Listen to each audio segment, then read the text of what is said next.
I knew I was forgetting something. I forgot to pull up Sans. I fucked up. Ah! I spent so long, because I fucking, oh no, my failure.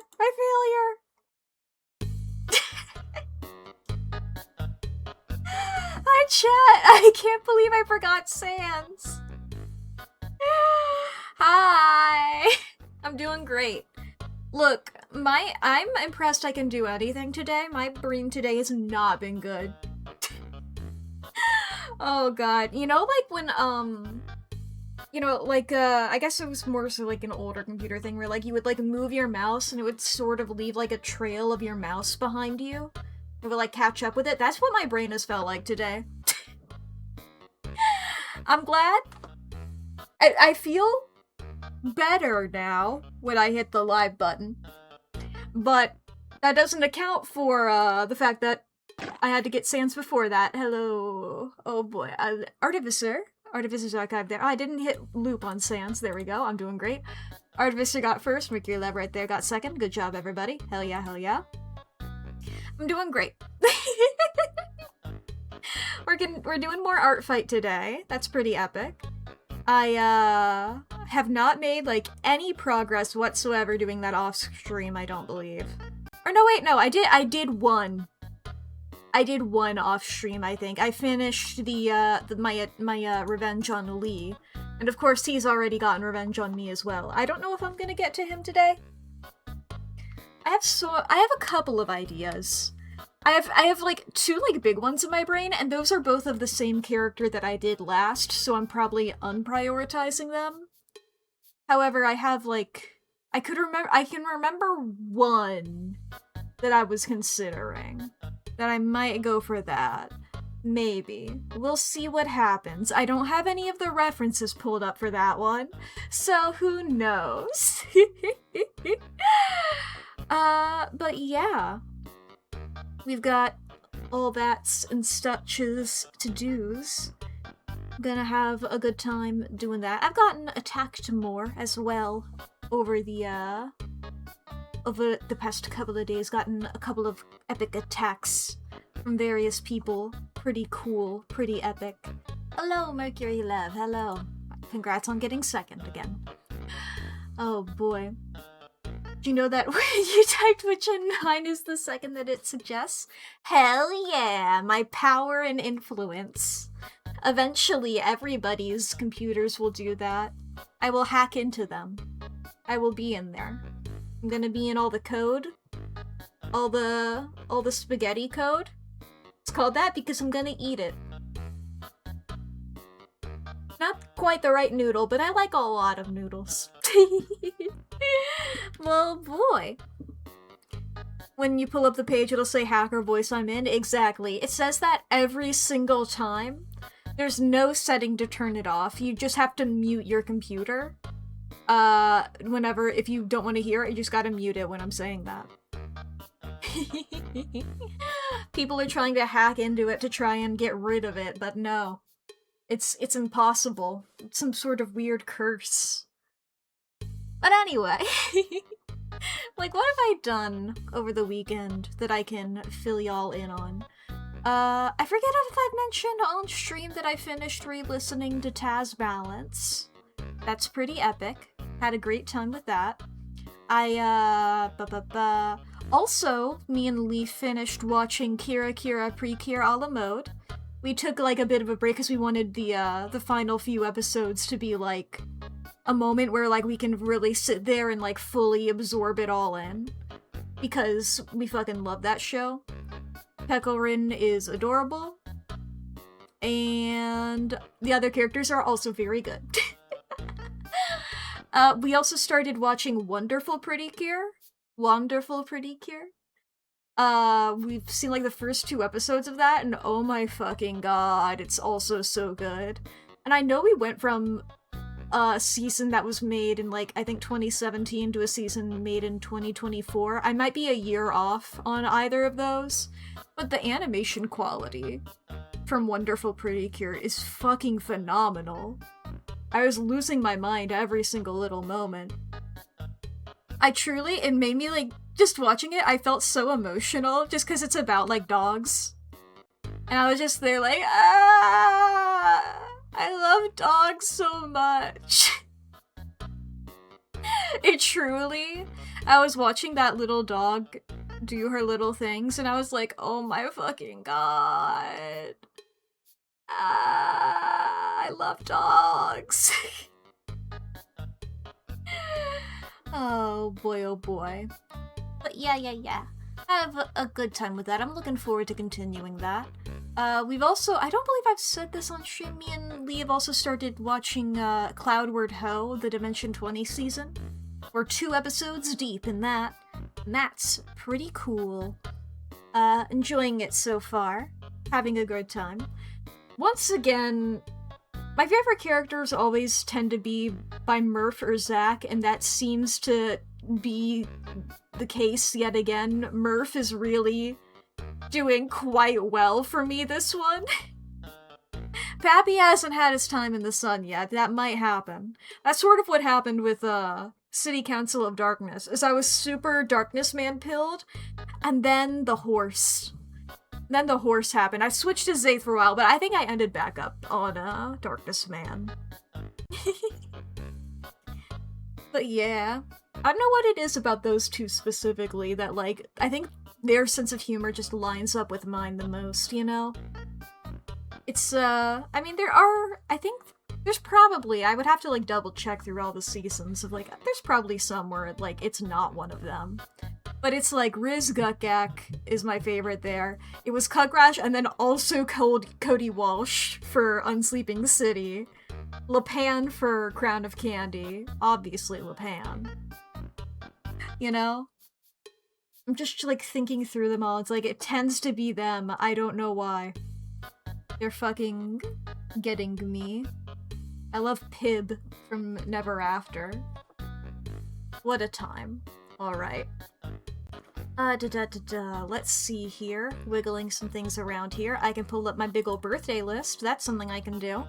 Today is July 27th. So I can go over here. Ooh! No, that's June. I was like, I thought that happened already, didn't it? There we are. I'll go ahead and start off with the ones from yesterday. Well, ain't that fitting? Oh my god, there's 2 of them. Okay. Starting off yesterday, it was the birthday of Haruno Sora, who's a Vocaloid, and also An Shiraishi from Project Sekai. Yesterday was also the media release anniversary of Danganronpa 2, Goodbye Despair, and the Disney movie of Alice in Wonderland. It was also the birthday, for real, of Emily Axford, member of Dimension 20, which was me going, oh, that's relevant.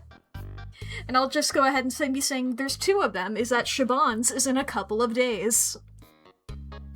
And then today is the birthday of Sachiko, who is a Vocaloid, and Mirabelle from In Stars and Time. Hell yeah, I love Mirabelle. Mirabelle's great. She's fucking cool and epic. Alright, fish! Hello there, Gerald, the polymorph. But hello. I've actually gotten, speaking of fish, I was mentioning before, I've gotten a lot of attacks on Artfight. A lot of them have been the anglerfish. There's been a lot of anglerfish this year.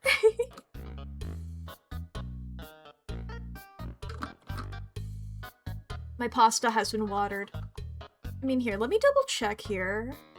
Where's my anglerfish? Because for a character that I added during Artfight, yeah, anglerfish has gotten attacked 4 times.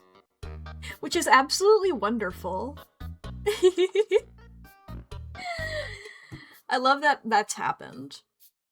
All of our beautiful little creature, all of us. The mascot, I think, of chat, in my humble opinion. Like how I've assigned that to you guys. You guys are that fish to me. To me, you're a fish. That's what that person holding up the sign in that one movie. To me, you're a fish. Yay! And dropping little fishy on me. Okay, let's see here. I do also have a couple of people who I should probably also get revenge on that I don't have their things pulled up, but I think I'm just gonna fully prioritize the guys who I already have. Because, you know, I've been going a lot slow with the art this year. My brain has not been in a productive state lately. And I wish to change that. I feel like I say that sort of every time, to some degree. But I think we can get there in some sort of way. Now, I haven't warmed up at all today, so I do need to do some silly doodles first if I want to draw anything good. But, we'll see what happens. We'll see. I don't know what I'm gonna draw silly. But, I'll do my best. I will do my best. Alright, Sans. Thank you for your beautiful, wonderful music. I very much enjoyed it. You can, take a little break. And by a little break, I mean a long break.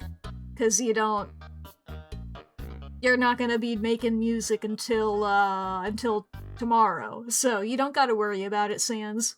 Go ahead and be quiet. Get out of there. Instead of Sans, I can put on one of my... I grabbed a couple of playlists to go through. I found a couple of music ones for the background that we can try out. But first, before any of that, I first must, get into the proper attire, get into the proper form. Ooh, what if this is me going like Super Saiyan or whatever? I gotta get there.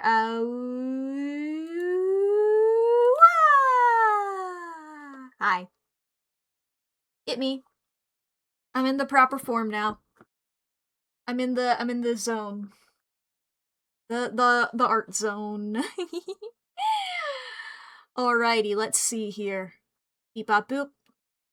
I'll hit the button to let y'all see the art. There's nothing on the screen there. Can you believe it?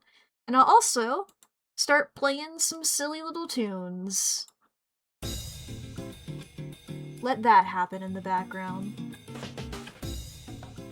This is the playlist. This is it's just called music literally every single YouTuber uses at least once, which I found very funny. And so I was like, now I have to. So I gotta do some like silly doodles to start up here to warm up. Now typically, you know, you don't have to do like silly doodles or whatever. Oh my, I forgot that I was on like a weird brush for... You can see the finished one for Lee here in the corner. You can see I did like a different line art stuff than I normally do. I did a really thin type line art. So that's why my brushes are so small, is because I was trying that out with a lot of them. Let's see here. What are sillies? I mean, you can also just, you know, like do shapes or whatever. I like doing like weird little... I got reminded how much I like doing like these weird little line thingies. Whee!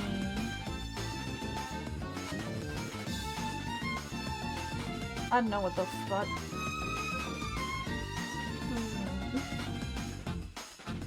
Okay, let's see here. Da-da-da-da-da. How about...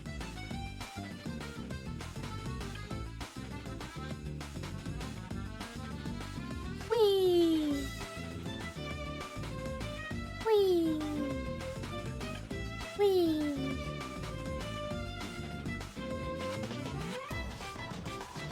What if I did like a little like...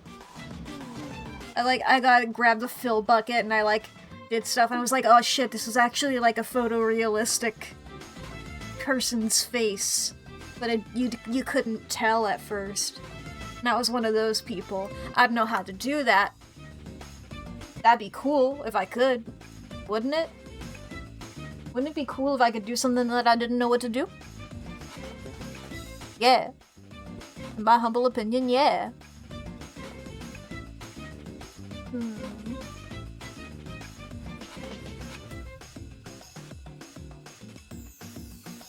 This is a little animal of some sort.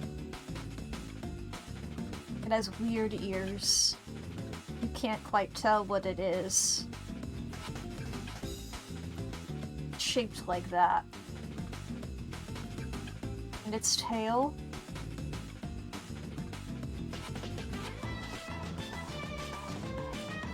It actually like branches off in like the middle there in a weird way. Nobody likes it.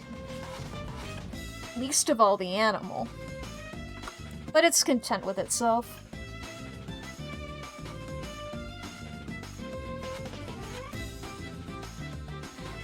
Here's a little Kirby. Kirby goes, Poyo!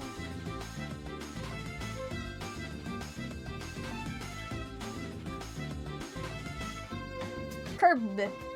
Does Kirby have little cheeks? I feel like Kirby sometimes does, at the very least.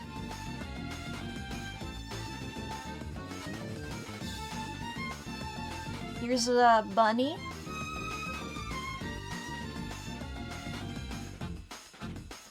But it's doing like the meerkat pose. Where it's like, huh? Is there something over there? And you're like, that's not what you're supposed to be doing.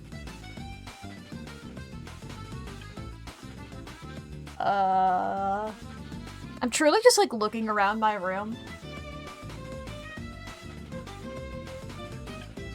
I have on my desk, I have a little guy. I have many little guys, but I have this little rubber duck.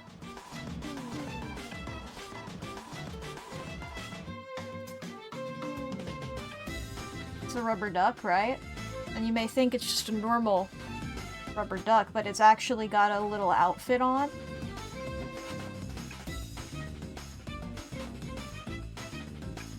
It's actually got a little outfit on, and it's actually a little vampire rubber duck. That's pretty scary. Because they're not supposed to do that. They're not supposed to do that. It's scary as hell. Hello there, Lee. This is a rat.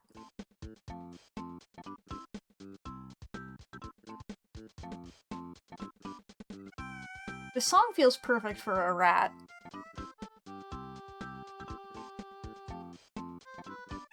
And it's gonna sort of walk off screen. The rat? Yeah, this feels like a perfect rat song.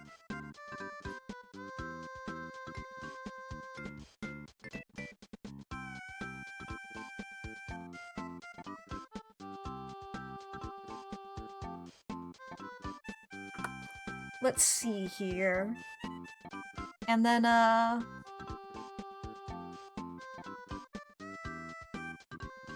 this is not what their bodies are supposed to be. This is not how their limbs are supposed to work, but this is a little frog.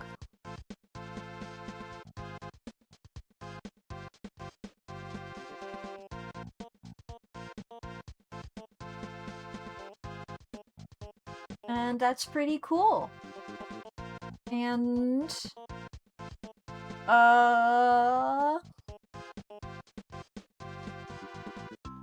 Koro-sensei from Assassination Classroom is also here. He's got his little hat. And it's got a little tassel on it. And he doesn't really have a neck, given his whole octopus sort of thing. He's got this weird tie. I don't understand his weird tie. It's sort of like this, and it has a little moon on it. And he's got these big sleeves. This is the Koro-sensei partially from memory. Partially I can sort of see from sideways. I have a plushie of Koro-sensei. And he's got these big limbuses. His limbs. And he's got 3 fingies, I believe. Maybe he has more. I'm pretty sure he has 3. They could be 2, though. It's either 3 or 2. He has some amount. It might be 2.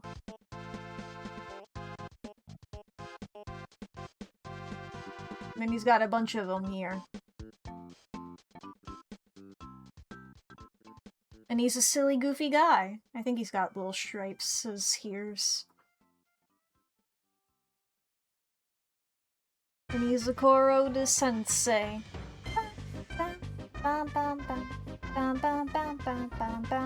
This does feel like a very good Koro sensei song.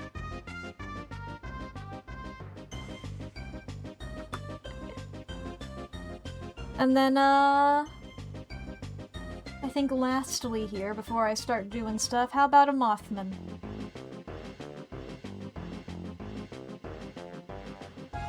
Big eyes.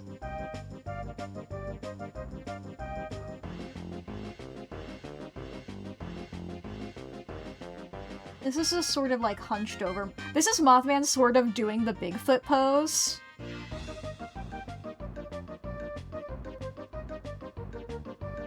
Mothman is filling in for Bigfoot's shift in the doing a silly little pose department.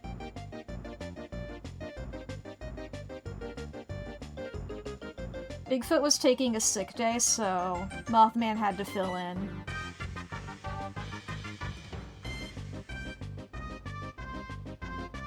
Is Bigfoot's other arm doing like that, or what? I don't remember. I'm not looking at any reference or whatever.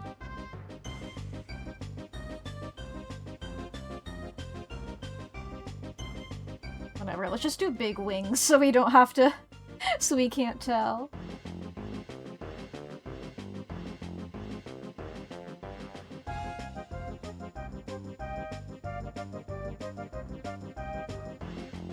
You can't tell, it's blurry. I really like the legs I gave this Mothman.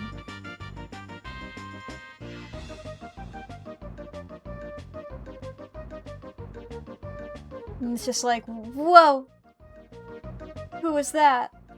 Whoa, whoa, whoa. It's like, Mothman? Bigfoot doesn't walk that fast. But, I mean, Mothman is a moth. It can't tell. It doesn't know. And, I know I said the last one was the last one, but I do have one more within me, I think. As a silly. It's the Fresno Nightcrawler. I like when people draw them sort of like they got poofy pants.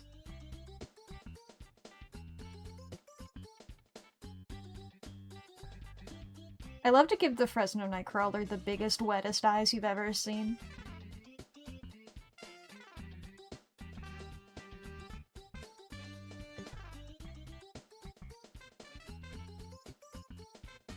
Do you think the Fresno Nightcrawler is friends with the original Starwalker?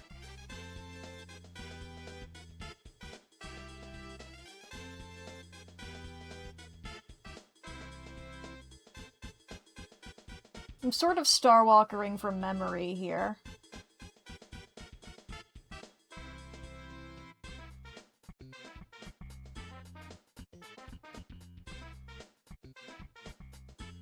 I mean, they're sort of together, but I don't know if I think I'd prefer...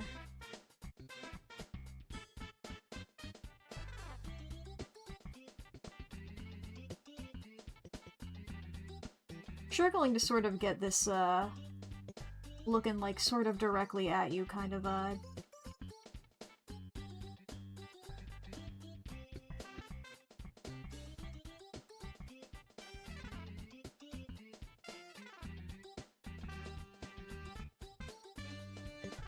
Starwalker from memory. And then they walk away. Waddle waddle. Till the very next day. Bump bump bump bump bump ba-dump.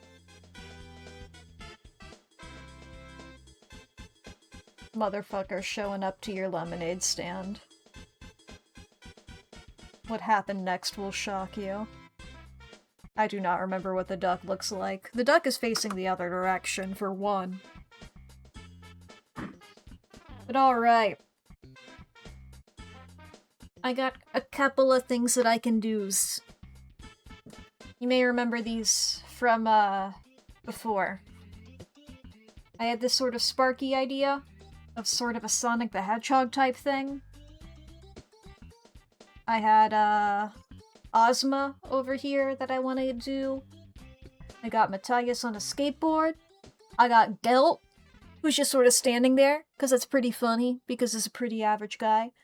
Then we got these two.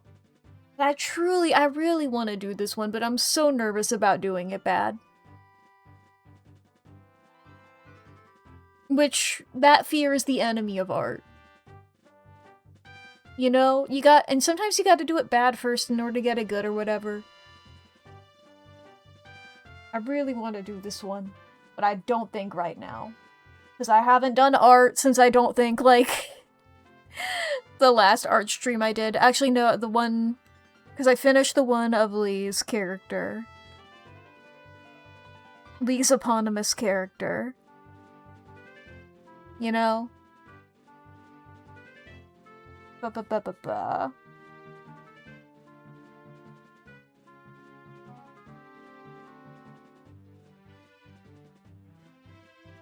Maybe I should do one of these characters that are just sort of standing there in my sort of thing.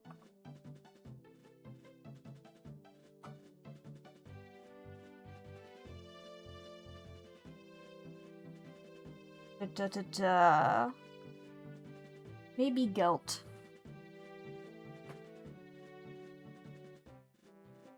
Just sort of waving like, oh, hey. Truly bringing a, oh, hey there, vibe to the function.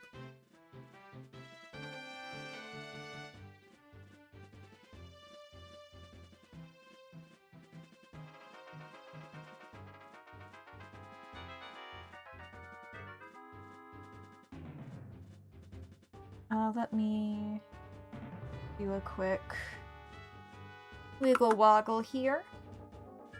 I'm wiggling and woggling, just a little bit. And I can wiggle this woggle over here, and there we go, Gelt. And we can sort of get a face over there.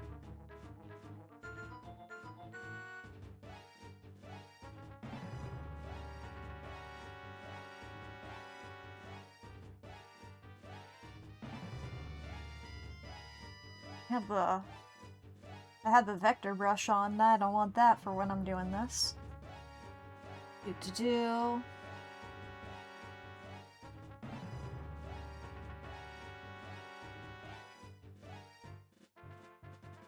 I like this nose.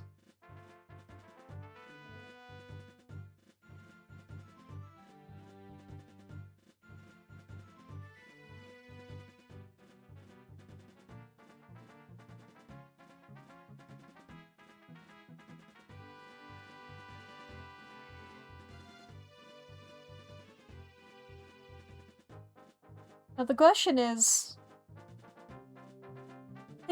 the question is this. I don't think so. I think it's more of a this situation. I don't like what I'm doing, actually. Let me try... Yeah, this was a thing that I used to do. I used to, like, do, like, a really rough sketch in this marker brush. Let me try that out. I think that makes me, like, be less precious with it.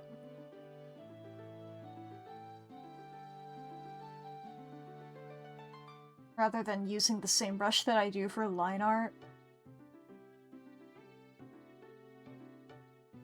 Oh, I love a character with a big tucked into a small. Big shirt tucked into thing. Give good nice poof. How rotated do I want you to be? Do I want you in like 3/4, or do I want you like facing straight forward? Facing straight forward might be really funny.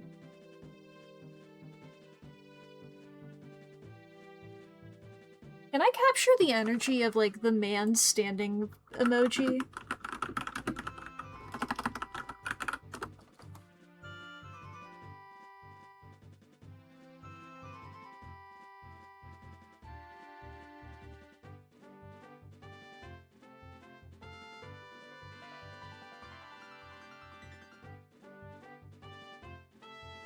like, can I get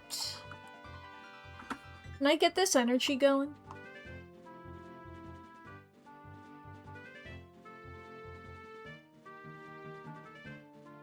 This is my new reference.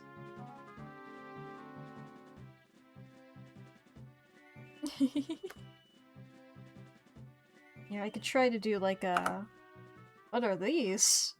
His ominous floatings. His aura, his dark aura, his ominous dark aura, his scary.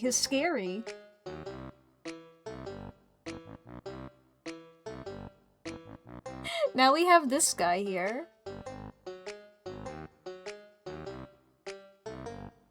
The fuck is this song? Oh, it's apparently from Banjo-Kazooie. I don't know shit about Banjo-Kazooie. All I know about Banjo-Kazooie is... Wait, is that Banjo-Kazooie or is that... I think... Is that the one that H-Bomber guy did that whole thing about? I forget. That might have been a different game. I get a lot of those confused because I don't really care about them that much.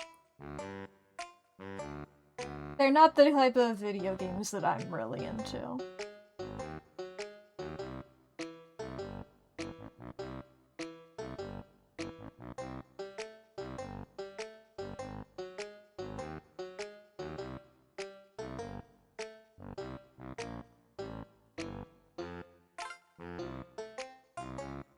Truly? Just standing there.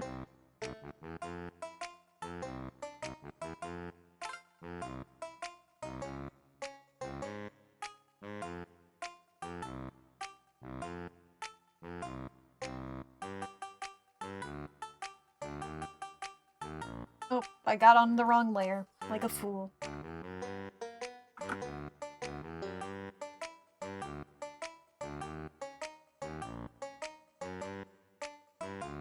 Something like this. But not quite this. Let me do another attempt.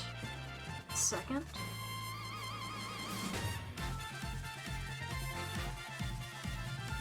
Okay, yeah.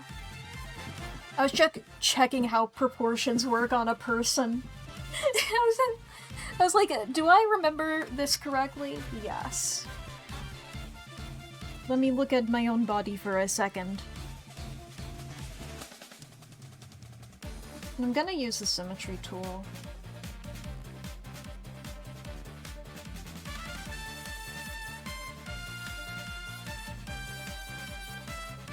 Mack.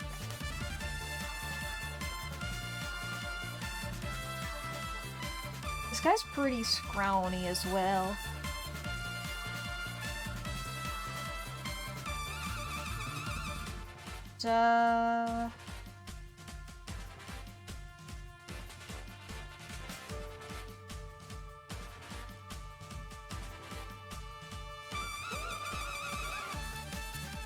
What the hell is this song? Ah. It's a Smash Bros. Remix of a song that I don't know. It doesn't say what it's originally from, it just mentions that it's a Smash Bros. Remix.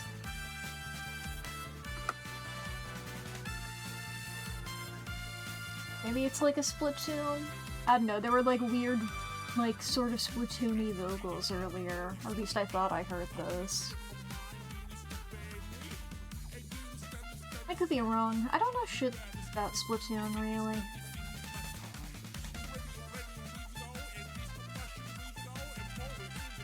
But, I feel like there's a lot of very popular video games that I don't really know a lot about, to be fair. I was just talking about how I don't know shit about Banjo-Kazooie. I don't know Banjo-Kazooie, I don't know Splatoon, most FPSs I don't know. Most games in which you're just shooting things in general I don't really know anything about.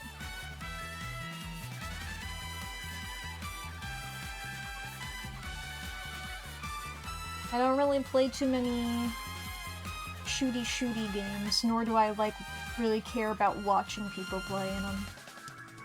You know?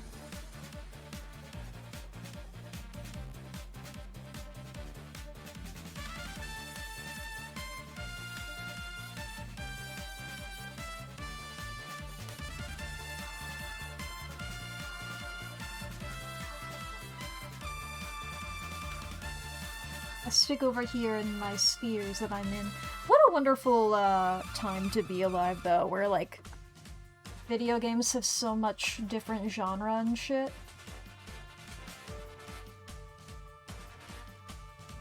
I don't know how much I would have gotten into video games if I, if my options were as limited as that, like, you know?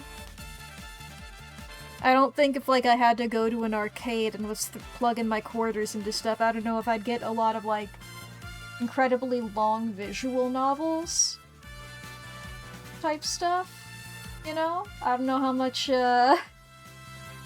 murder mystery there'd be for me to get.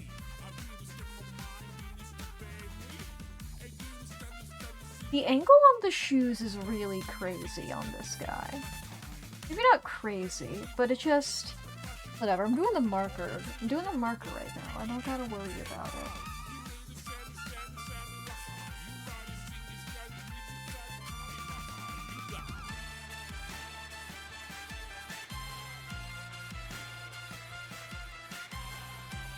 Wobble wobble. Thing there for a second. Can you imagine? Can you imagine I just started doing this?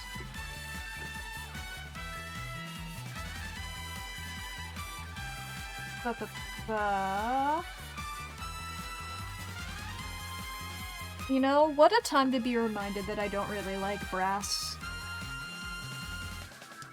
Is this song nearly over?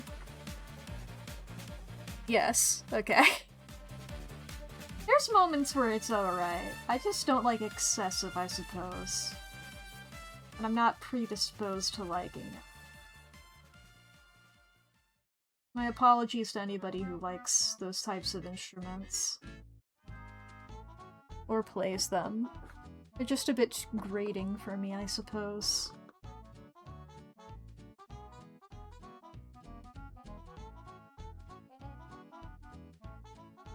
I can like them in certain contexts, though. Like, I like ska. I don't actively listen to it. But whenever it happens, I'm like, this is fun. There are other moments where I can, like, have a nice little, I can listen to somebody having, like, a nice trumpet moment or something. And I'm like, hell yeah. But it's a bit of a hurdle that things have to overcome on some occasion. I think this is sort of the man standing emoji. I think I sorta got it a bit-ish. Yeah? Yeah? I think this is a man standing emoji-ish. Adjacent.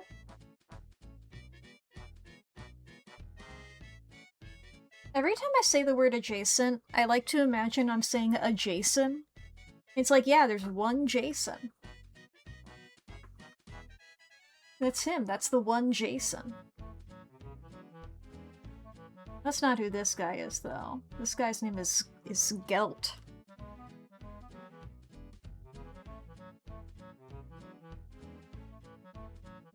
But if I recall the character description correctly, that is his last name. He just goes by his last name. Because I believe the lore for this character is that he's trans and he hasn't decided on a new first name yet, so he goes by his last name. Apologies if I'm incorrect in remembering that, but I believe that's the case.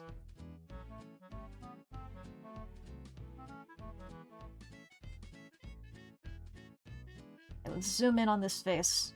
Look at you. See, I really... His art style is so different from mine. And I like it. Just like, it's some types of characters work better in individual art styles. And then when you start drawing them that way, like, it's like if I started drawing, it's like if you saw like an anime version of like a Saturday morning, not Saturday morning, like a newspaper comic strip. That's the word I'm looking for, not Saturday morning cartoons. That's different.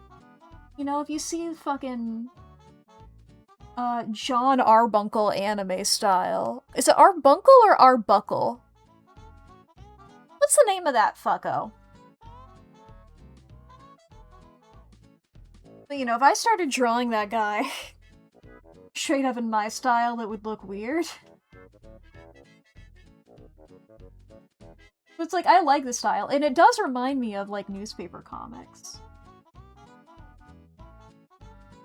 However, I am scared. Arbuckle, okay. I'm scared I might be doing, of course, as I said, anime Garfield's roommate. You know? That guy. Garfield's roommate. I don't know why the fuck I can't say his name. I think I'm normally able to say his name. I gotta come up with another comic. It's the Peanuts, guys. I don't know much about them. I was never really intrigued by the Peanuts guys. They always sort of came off as annoying to me, I'm not gonna lie. I think, like, I always got the impression is, like, Peanuts is, like, a thing that, like, people older than me liked. That they expected me to like. Without, like, giving me any reason to like it. They just sort of assumed that I would. And I was like, I don't really care.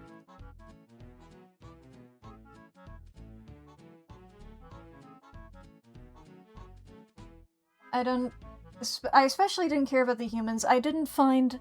I'm sorry, this might sound blasphemy. I didn't find Snoopy especially compelling. Like, there's a lot of good dog, characters and stuff. I don't know if Snoopy's really my jam, you know? I'm spoiled for choice in that regard. I've got other characters I'd much prefer to, occupy my brain space.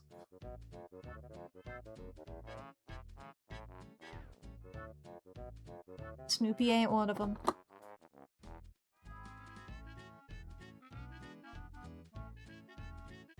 And I didn't really care about any of the kids in particular.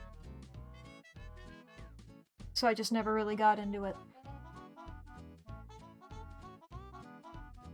Which I think makes sense, you know? If you don't like anything of it, you're probably not gonna get into something.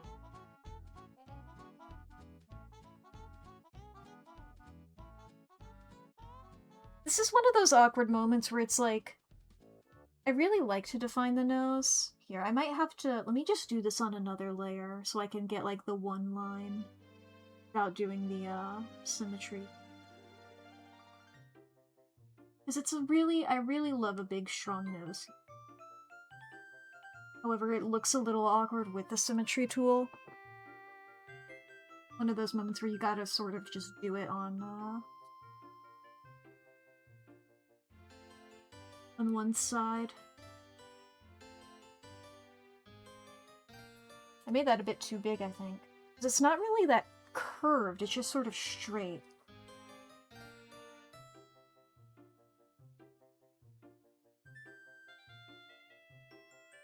Which I really like. I love when characters don't just have the little line. Like, I understand that's a very popular art style, and I'm not gonna really, like, complain about if somebody's like, oh, this is how I do it, this is how I like it. I'm like, okay, good for you. I'm just never gonna draw that way. Because it feels weird to me. Like, I'd rather just have the character not have a nose. Like, the closest I get to it is, like I am here in my small guy form, where I'm like, I got a little, like, animal nose. If I didn't have an animal nose, this form wouldn't have a nose, if, you know, drawing it that way. That's how it feels to me. I was gonna, you know, do it like this or whatever. But doing that line makes me really want to go like this, and they're big fish eyes.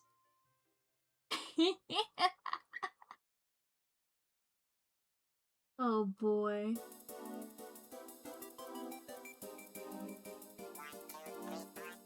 What the fuck was that? Ah, this is Mario Kart music. Shout out to Mario Kart. I truly, whenever I am struggling to think of something, like if I'm trying to like, oh, I need to think of the names of horror movies. Because this is something I was doing earlier. I was trying to name horror movies. I was trying to remember them. My brain, when I stop thinking, when I can't think of anything for long enough, my mind just goes Mario Kart.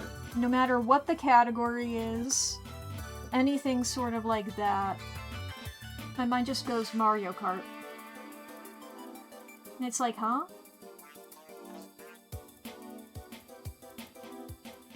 That's just, I guess, my brain's default phrase. And it confuses me every time. I'm like, why? But I guess I may never know. The world is just simply Mario Kart to me. I like this guy's hair. Reminds me of, I mean, sort of not really, but I was gonna say, Monty from Gentleman's Guide to Love and Murder a little bit. Not quite.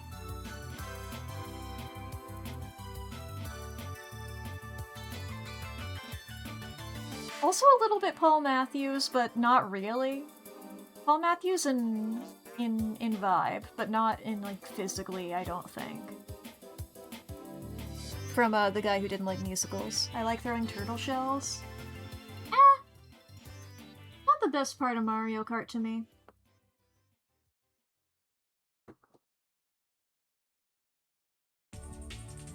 I mean, I prefer them to, like... I don't really like the boost power-ups, like the mushrooms. Those just feel like whatever to me. Those are, like, the lamest ones. And I don't really... I'm gonna... this is my kids these days or whatever. I don't like the coin thing. Of, like, getting the coins or whatever. It doesn't make sense to me of getting the coins in Mario Kart. Why are we getting coins? I want another power-up. I want, like, something fun or whatever. You're just giving me a coin? I know it's like, oh, if you keep... Is it 10 coins? If you have 10 coins, you get, like, a speed boost or something. I don't give a fuck. I want to shove a blooper in people's faces and make them go, God damn it.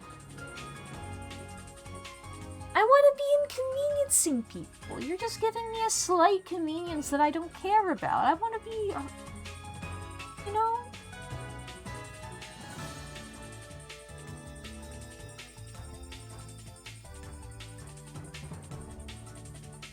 I'm trying to let me look at the other ones. So I'm making sure I'm doing this right. Is this like a bit of hair, like a curly bit, or is this a sideburns? I guess I can do that sort of ambiguously a bit here.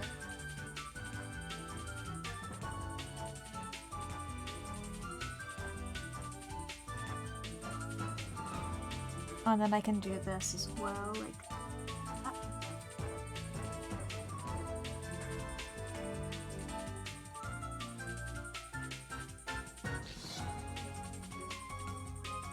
Wow, wow,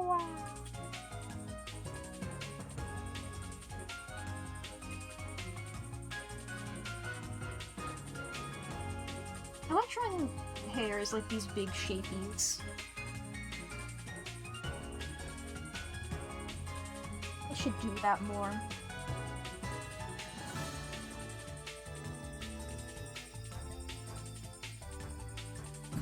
I gave him these little slight bags under his eyes. I don't think he actually has those.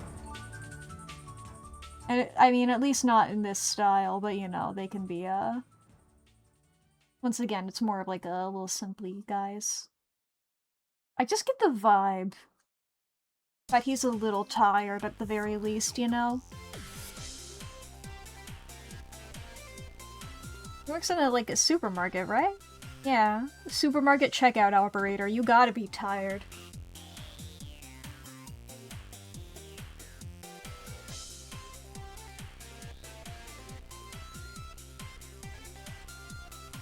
Look at this fucking guy. I like how I just have this emoji still here. I mean, it's still useful for this reference. Okay, we got the head done. So yes, head. I pick up a phone off the ground, and a skateboard is summoned.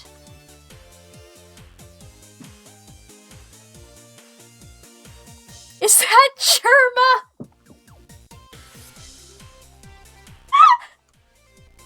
You know? You're not wrong. I don't think I would draw Germa's hair this fluffy. I've never drawn Germa before, to be fair, so I can't say for sure that I wouldn't.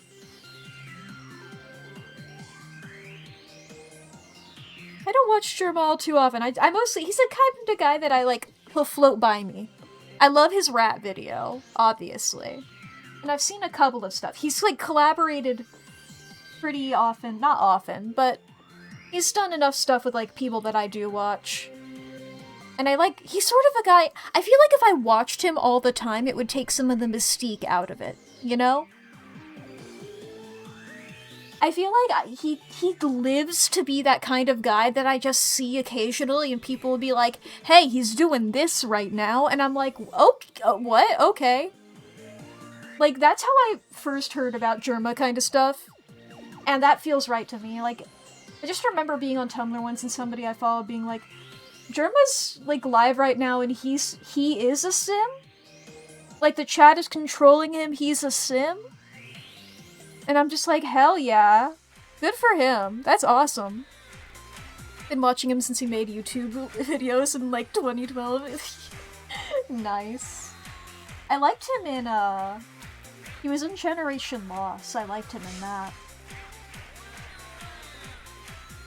I should rewatch Generation Loss. I think there's like gonna be a new part of that out soon, or something like that. I really liked it, so that'd be cool. Remember that one? I remember like when he went out, people talking about him eating a rock, and I'm like, fuck yeah, he should do that. That seems exactly like the type of stuff that I should be hearing about. I love that gif of him eating a rock.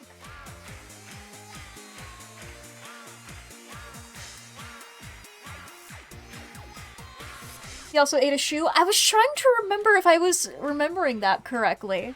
I almost said that as well, but I wasn't sure if that was actually Germa or if that was somebody else.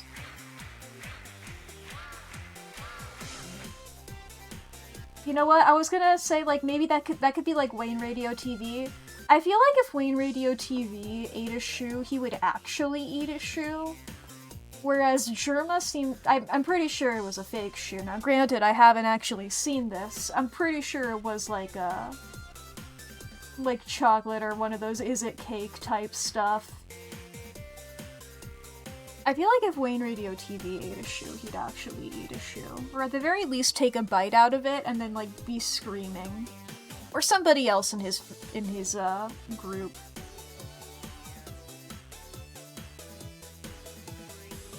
It was a fake shoe? Alright. I knew it was a fake rock. So I sort of assumed the shoe is also fake. If Germa ate a real shoe, I might start watching Germa. If for no other reason than to go, is he going to eat a shoe again? Maybe that's how it is. I find this relatable as a half dog.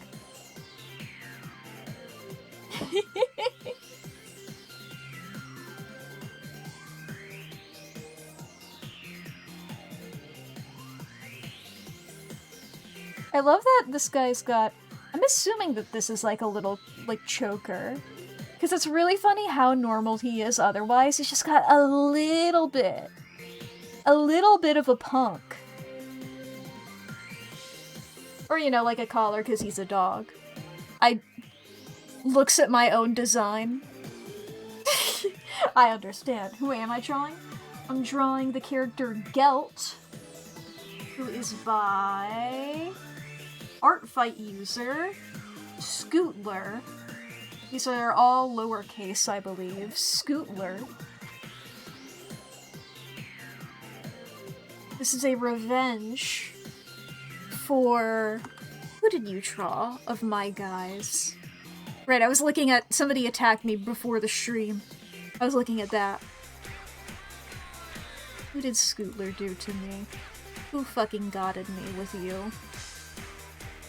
Right, yes, this was the person who did the fucking cross-stitch of my character. Right!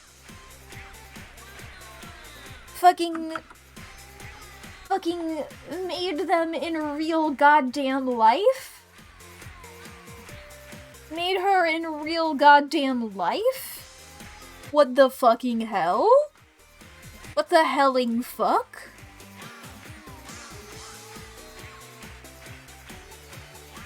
Cool as hell.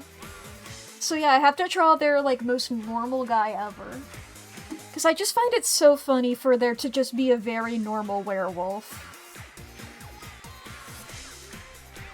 A werewolf who's the most normal man. A werewolf who has never transformed. Takes the werewolf meds. Is a cashier. Incredibly funny to me as a concept. I love a character who's just like, nah. Just like, that's not really my thing.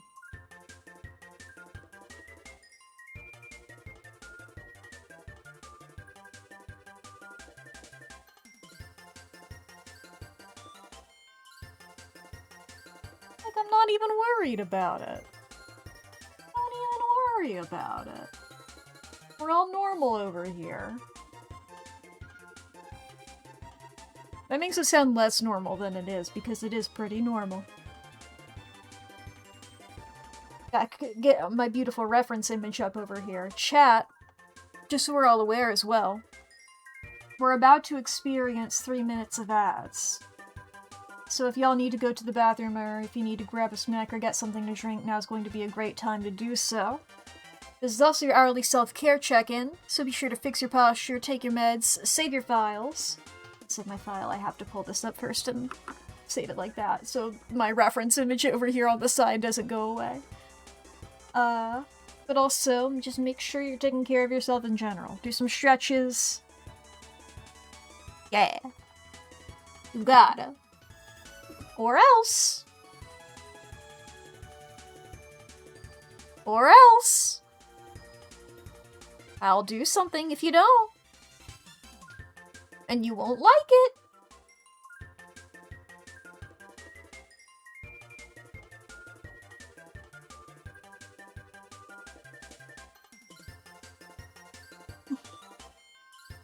I love a vague threat.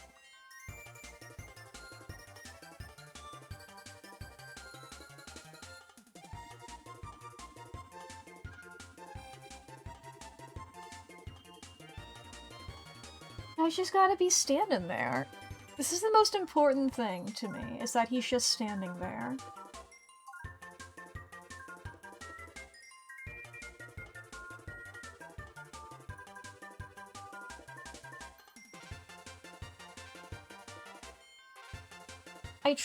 It's a bit annoying to me. You know what, he's gonna be wearing a, fucking one of these. One of, like, the big shirts that go poof. I try to, like, course correct for it. It's one of those things where it's like... I know that technically, like, the fat distribution is a bit different on, like, masculine and feminine frames. So I tend to, like, give people a bit too much of, like, a, like, hourglass sort of figure. Like, not even extreme, like, this is barely anything. This is barely any of that. But in my mind, I'm just like, oh my god, wait, am I doing it again? No, it's, like, so slight. I was like, what if I do whatever, it's gotta be like this. What the fuck am I on about? I don't have to get the fucking skeletal structure in perfect goddamn tandem.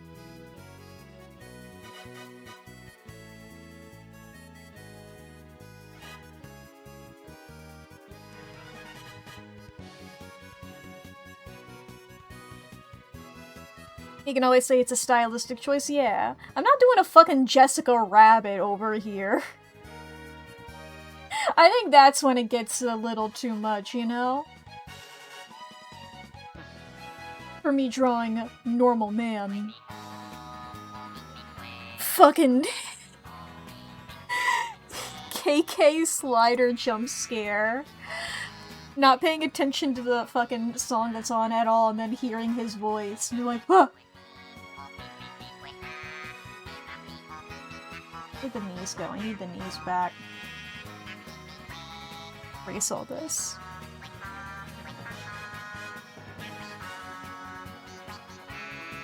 Okay. I think I need to, like... Okay, let me just merge these layers together here so we have one singular gelt. Let's raise you up a little bit. Because I don't know if you know this, the emoji people's proportions aren't really, one-to-one real life.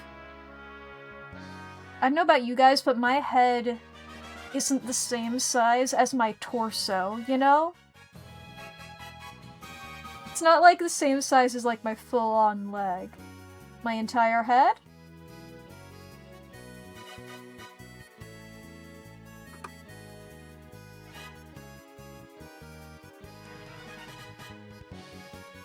I don't know if that would mean my body is really small or my head is really big. World is full of possibility.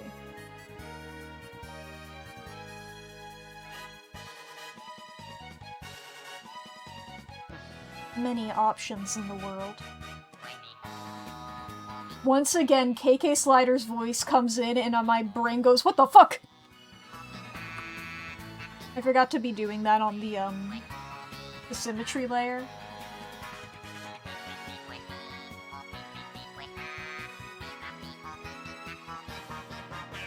The legs being slightly apart from each other is really, I think, part of the energy here. Okay, now these goddamn shoes. Why are they at this weird, specific angle here? Okay. So, like, back bit, middle bit, front bit.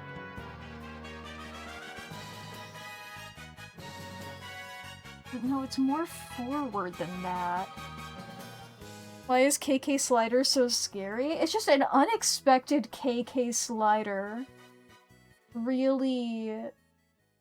Because I'm used to hearing KK Slider only whenever it's like, I'm intentionally listening to him, you know? Like, I haven't played Animal Crossing in a while, but it's like, you know, you'd have to go to his concerts or put on his music. For him to show up out of nowhere? That's scary. Anything unexpected is a little scary, you know? At the very least, it's like, whoa!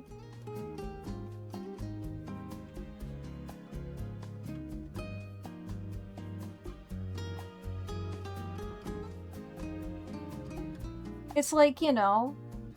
that's not really related, actually.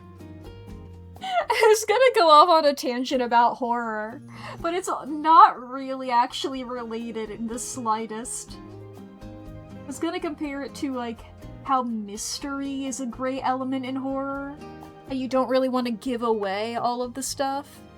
But that's not really exactly what I'm talking about when it comes to saying this unexpected thing is scary. Because, you know, if you're watching a horror movie and you're like, oh god, what if there's a monster? And the monster shows up.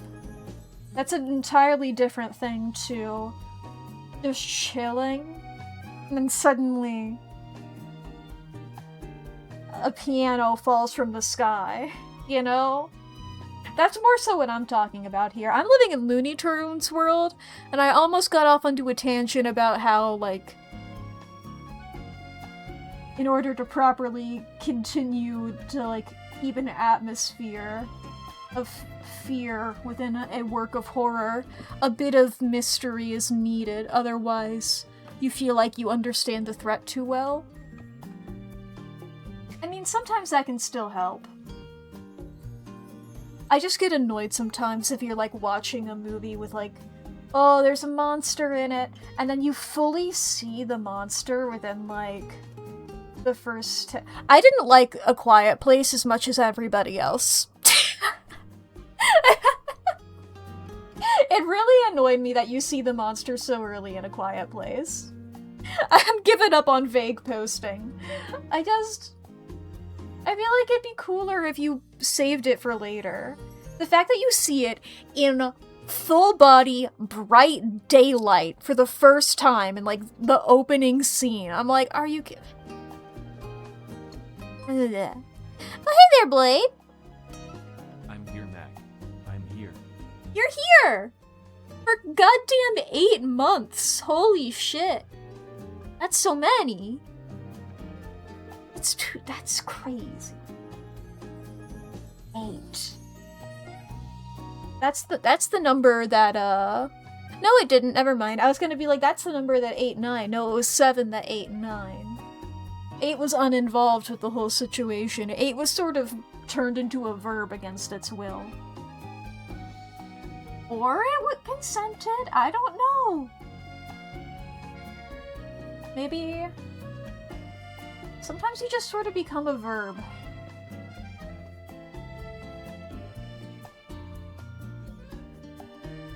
You went on such a journey, yeah. Wow. A good journey. Like in The Hobbit. I couldn't think of any other... Oh, I should have made a joke about the band. The band Journey. Yeah. Don't stop believing. That's the joke. Reference humor. Yeah! I'm great at it. I know how to say it and do it. Everybody loves my jokes. Everybody laughs and goes, haha. Good joke. And they give me a little sticker and a coupon for 1 free ice cream. And then they leave. And I'm like, hell yeah. I won the social interaction. And somebody walks in and goes, hey, you probably shouldn't be thinking about social interactions as a matter of being able to be won or lost. That's probably not a healthy way of looking at it. And I'm like, that sounds like somebody who fucking lost the social interaction. I'm gonna be so real. And then they start crying, and I get another gold star, and I do a cool spin, and I teleport behind them, and I hit them with a big sword. They explode. And then the credits roll.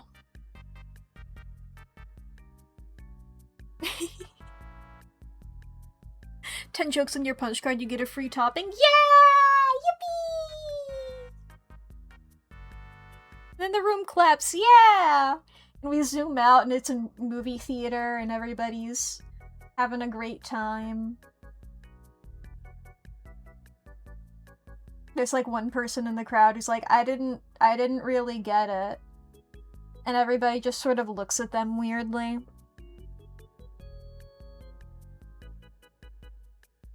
And somebody's like, hey, we shouldn't judge them for not getting it. Let's help them trying to figure it out. What part didn't you get? And they have a nice, healthy discussion.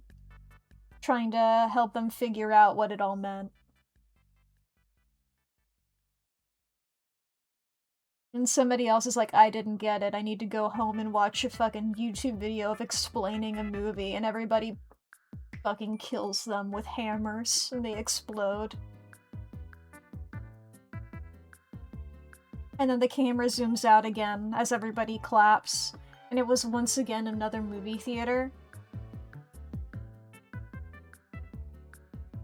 But this crowd is all like watching it completely silent. Very somber. They're just like, this is very artful. Very, Kafka-esque. And everybody turns to them and they're like, that's not really what Kafka-esque means. And then they panic and they start trying to explain why it's Kafka-esque. And then everybody, like, I was about to say, everybody hits them with hammers and they explode.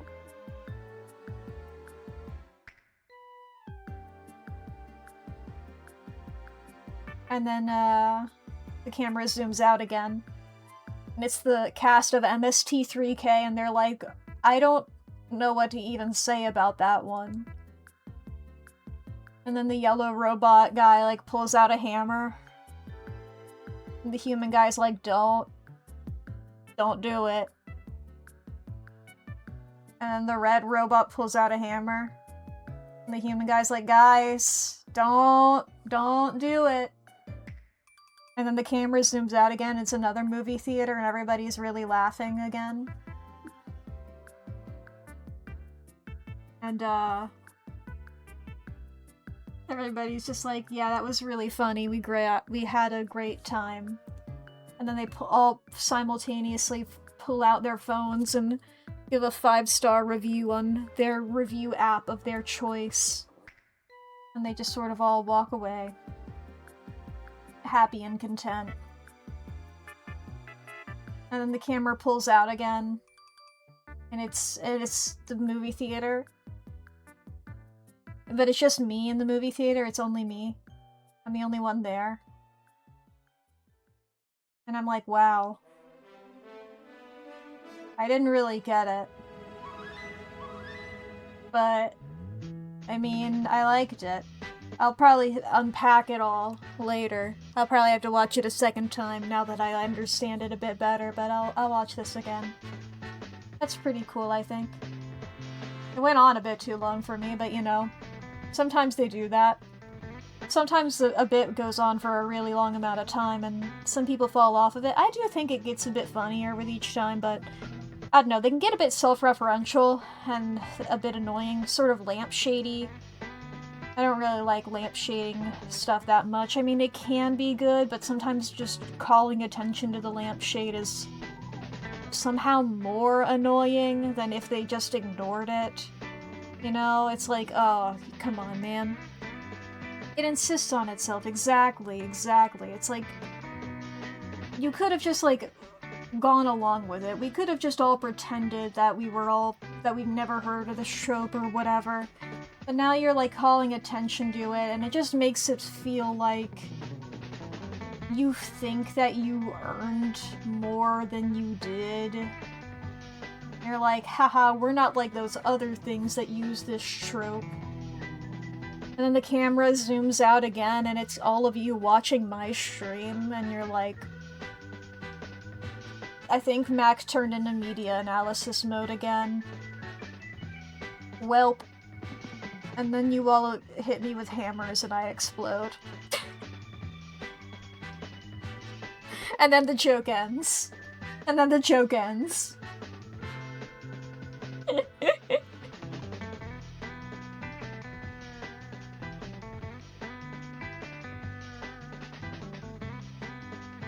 The screen fades to black and it's like the joke will return in Avengers Doomsday.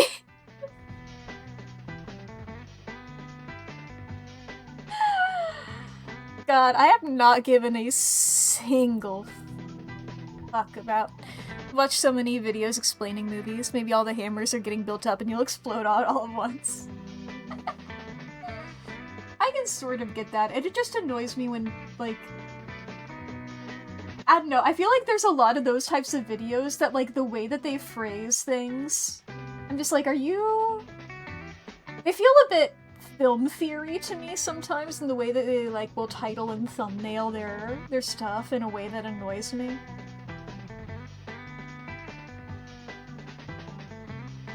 I don't know, for me personally, like, understanding a movie or something like that is most of the fun of it.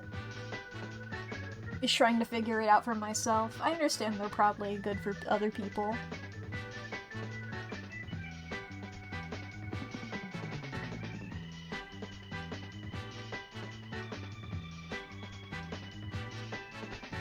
Let me get rid of this guy so I can, like, fully look at this without the weird proportions of emoji person here.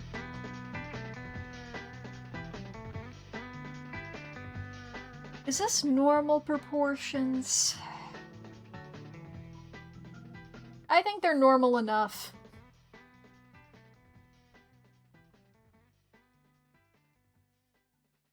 Ba-ba-da-ba.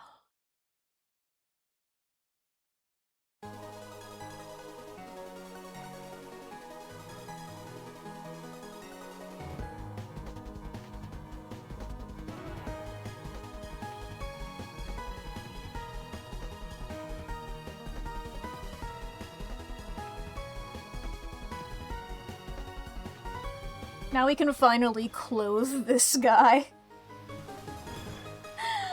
It's always a little awkward, especially when I'm drawing somebody else's character. And I'm like getting the proportions in, I'm like, I'm sorry that you are going to be looking naked for a little bit. My sincerest apologies, however, I'm just trying to make sure that your arms are as long as they should be. I made this dip a bit too far, I think.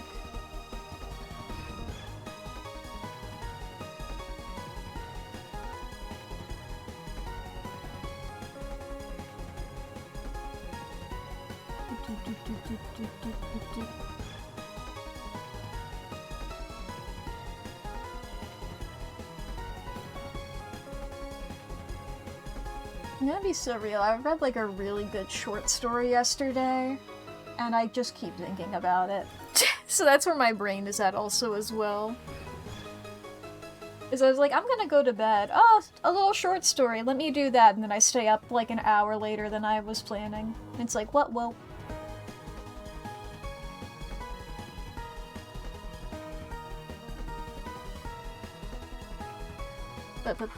Remember I reblogged it on Tumblr. Let me pull it up over here so I can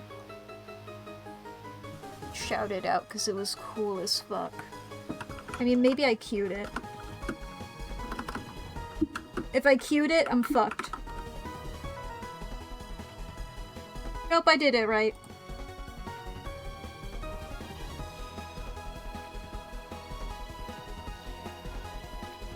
Yeah, it was copy-paste by, I've never pronounced this person's name out loud before. My apologies in advance if I'm wrong.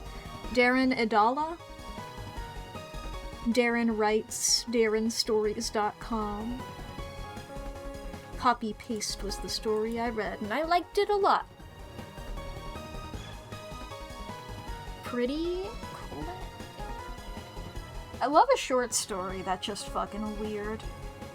I didn't even really find that one that weird, I'm gonna be real, but the people in the, other people on Tumblr reacting to it were like, this is so weird. I'm like, that's normal. But I understand my standards have been built up different. Not in like a braggy way, just sort of like in the story deals with like clones and stuff. I'm like, these just feel like the natural implications when you're talking about clones.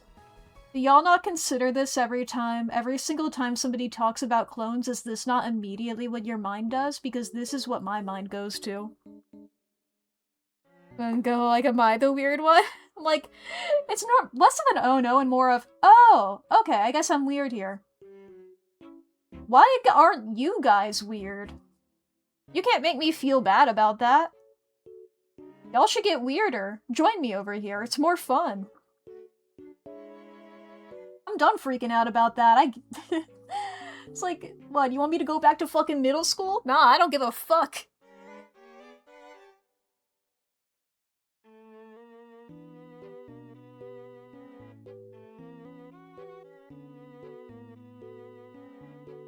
One of my promises to myself when I graduated high school was to get more annoying. When I graduated high school, I was like, I'm gonna just fully rewrite my personality into something that I like. And I'm gonna get more annoying. And I did, and I'm so proud of myself for that. My goals were like, get more annoying, get more stupid, and then like, have a good time.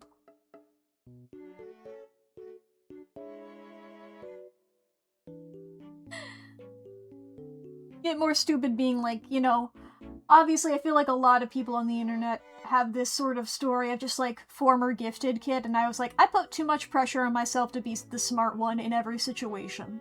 Other people are gonna be smarter than me sometimes. I'm giving up on trying to be the smartest guy in all situations. If I'm stupid sometimes, then fuck it, yeah. Everybody's stupid sometimes. Who gives a fuck?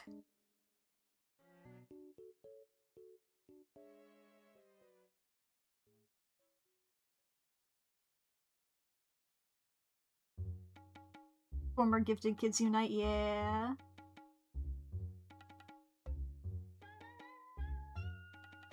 I had a very fun, I remember, in high school, I decided that I wasn't going to go to college because I was having a very bad time.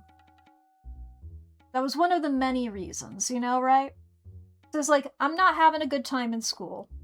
I have undiagnosed ADHD. I'm too stressed about all this other stuff. I can't get anything done. I don't really like going to school. It's like, you know, I like the structure of going to school-ish. That's about it. I can do that in other ways.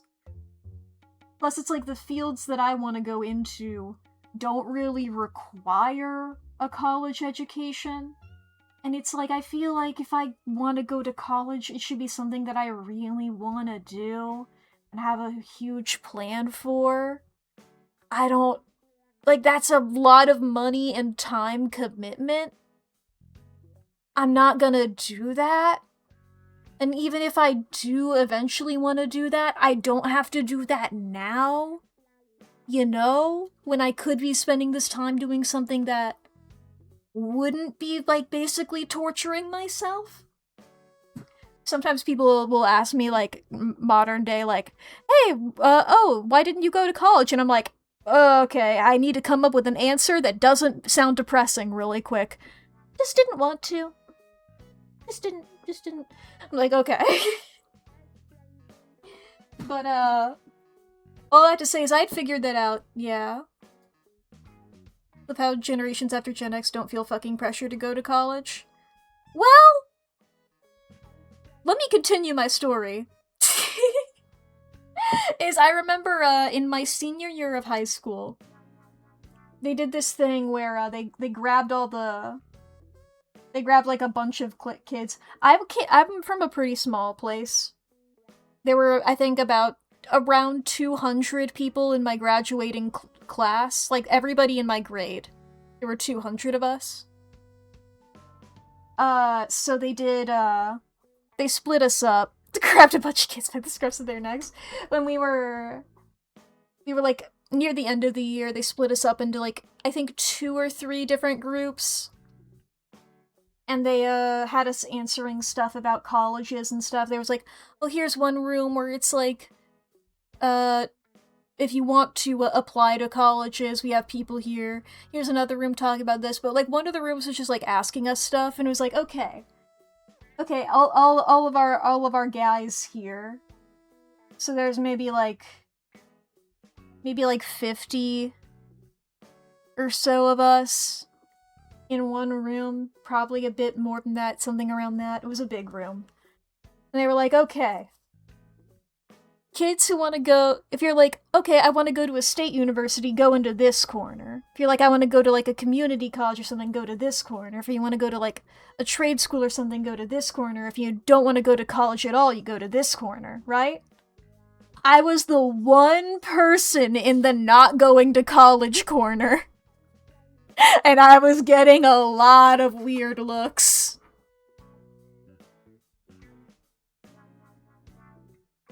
They were like, okay, we're gonna have, like, this is like, there were like maybe like 10 people over here, a lot of people in the, we'll say 20 over here, and then like maybe like 15 over here. It's mostly people like going to like a bigger school. Fair bit of trade. Proud of them, proud of them. But they were like, okay, everybody, if you would like choose a representative from your group to come up with a list of reasons why you're making the choice that you're making. And I was just like, well, I guess it's just me then over here. I'm that one.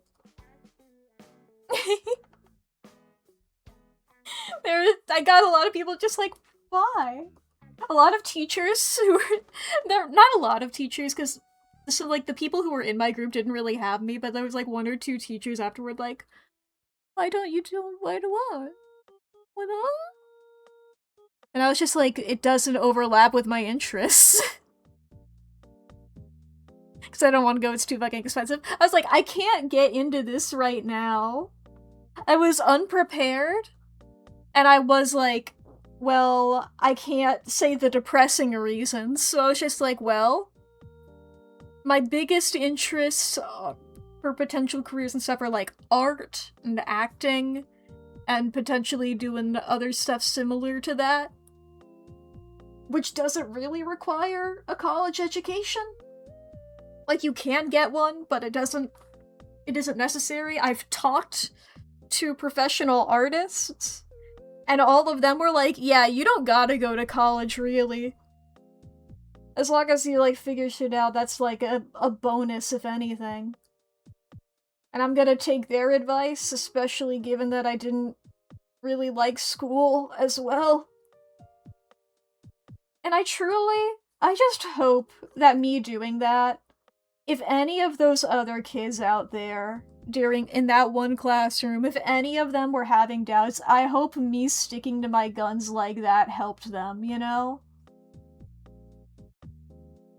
You know, if all of them were dead set on going to college and that's exactly what they wanted, I am happy for them. If any of them were like, I have doubts, and me doing that helped them, I would feel so vindicated.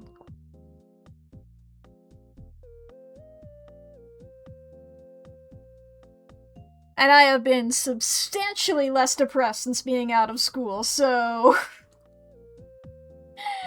I think I did the correct thing. If I do say so myself.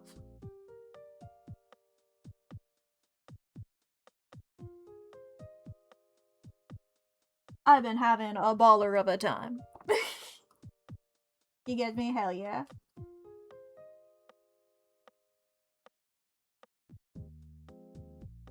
Like, I'm just vibing. Most of the depression symptoms I have now is, like, the boring ones, rather than the really bad ones, you know? Lack of motivation and all that is more so what I get. That's stuff that I can work on. High school is real bad for you, half convinced, oh no, college is different, college is better because you have more freedom, everyone actually wants to be there. Yeah. It's like built up as this big, hyped up thing. Did 1 semester of college until COVID arrived. Did have a few really great classes, actually. Nice. I think that technically puts you, at least grade-wise, like 1 above me. I won't speculate or anything. But I graduate. I'll just say I graduated from high school in 2020. It was a really fun moment. Of just like, plus, especially being a senior, so I didn't have a lot of shit to do, really.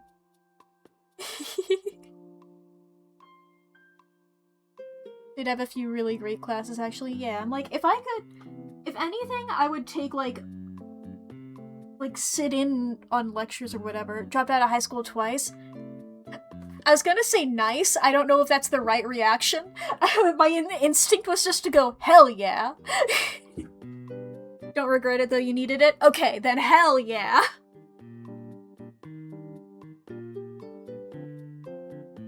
Different people got different stories and paths and shit, you know? gotta have... Sometimes people don't line up exactly to the does all of the school year stuff and then goes to college and has a baller time and whatever sort of pipeline that a lot of people have.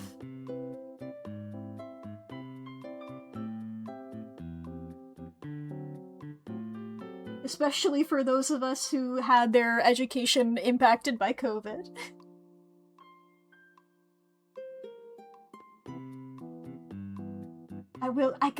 It's such a funny fact about me, though. I have to drop the cat-dog act for a second. I try not to break kayfabe, but this requires me to refer to my age in human numbers. I find it really funny that because of COVID, I technically graduated at 16. Because my birthday is in May. So technically, like school ended slightly earlier. So I technically graduated at 16 instead of aging up to 17. Technically, like, the ceremony or whatever, I was 17. But I technically graduated at 16. And that makes me sound a whole lot smarter than I am. I guess a fun fact about me is that I skipped a grade. And a lot of people I went to school with did not know that about me. I remember a lot of people being very confused every time I would bring it up. And they'd be like, holy shit, you're so smart or whatever. And I'd be like, sure, whatever. And they'd be like, what grade did you skip? And I'd be like, first grade. And they'd be like, huh? You can do that? You can skip first grade? You went from kindergarten to second grade? You can do that? I'm like, yeah. I did really good in preschool. Straight up, that's the reason. I did really good in preschool. And then all the kindergarten teachers were impressed with me. So I went up to second grade. I did fucking excellent. I was a lot younger than a lot of my classmates. Obviously the 1 year, and then once again birthday in May, so... very obviously... could be, like, 2 years older in some cases, or younger, rather. And such. However, just skipped a grade 2, can't remember which one. Had a friend who skipped a grade and it never really sat right for you as a kid. That's fair, yeah. I think it's a really it depends situation. But it's one of those things where it's like, you can't really... It's hard to do, like, a trial run on that. You know?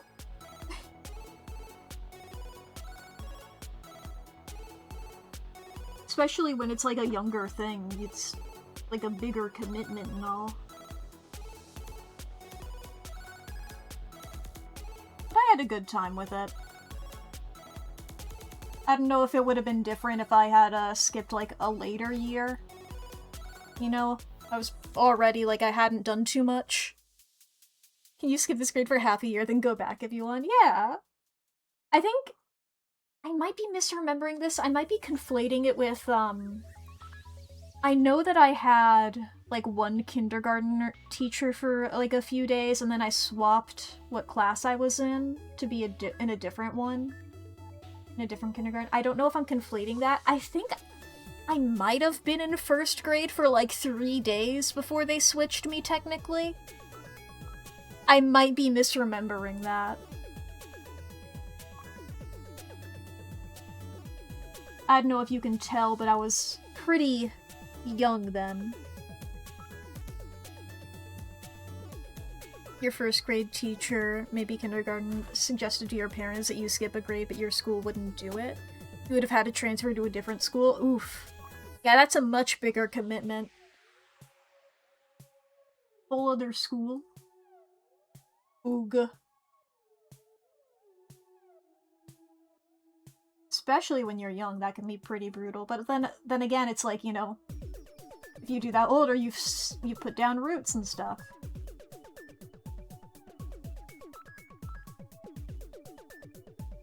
I don't know, it's one of those... I feel like,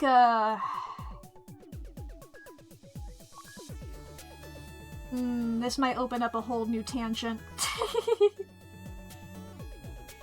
like, it's one of those things where people are like, oh, let's do it while they're young so they don't have to, worry about it as much, but it still sucks when you are young, you know? Like, I don't think skipping a grade was bad for me personally. I might just be not remembering it. I don't think it was, in my experience of it. But, you know, one of those things is sort of like, oh, if you're gonna fully uproot this kid's life, do it while they're young so that they have time to regrow. Treating it as, like, less of a big deal. Tangenting off from that to, like, you know, sort of like how some people, like, pierce their kids' ears when they're really young. Like, when they're, like, baby style or whatever. Because it's like, oh, then it's like, you know, then they don't have to do it when they're older. It's like, the baby's still feeling pain. Just so you're aware. You're just sort of doing this with, like... The baby you are still shoving, like, a needle into that kid's ear. The baby just isn't able to give you, like, hey, yeah, this is a thing that I want done to me. I don't know. I have complicated feelings on it. I don't think it's as big of a deal, but maybe. It's just an interesting thing to sort of think about from a cultural lens. That was a school system that had maybe 500 students K to 12, yeah. I know you grew up in a really small town.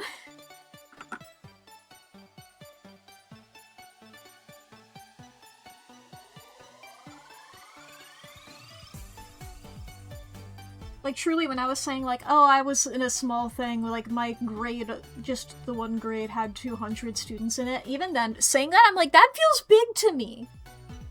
But then I hear people from bigger places being like, you know, the thousands of us. I'm like, what the fuck are you talking about? That's too many. That's too fucking many. What do you mean thousands of you?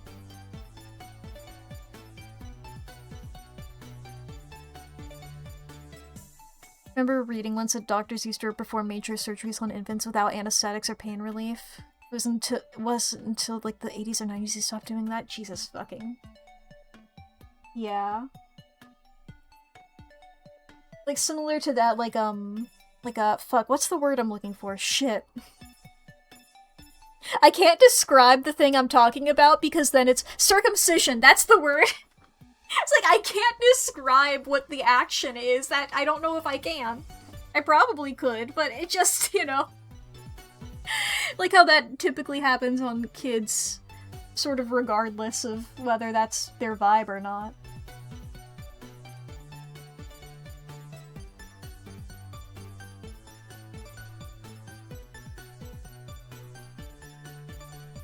I don't know, I feel like if you want to commit to it, you can commit to it as an adult. When you're fully aware of it. If it's like, oh, but then they wouldn't do it if they were adult and able to advocate for themselves, I'm like, okay, then they wouldn't do it.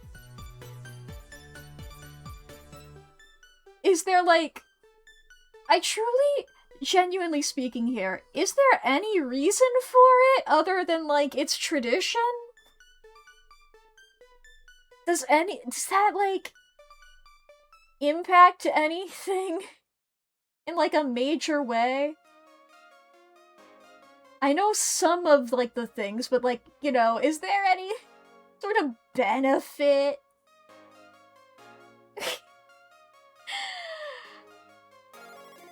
Like, maybe it's me. I know I'm sort of making a comment on something that doesn't really impact me. So I have a pretty outsider POV. Maybe this is something that's really important to these people. And I apologize if so. It just seems like maybe you could stop that one. I don't see why that one's necessary. Apparently it makes hygiene easier, but come on, it's not that difficult to clean. Yeah, like... Okay, maybe you spend like fucking 10 seconds more? Are you in a fucking rush? Calm the fuck down.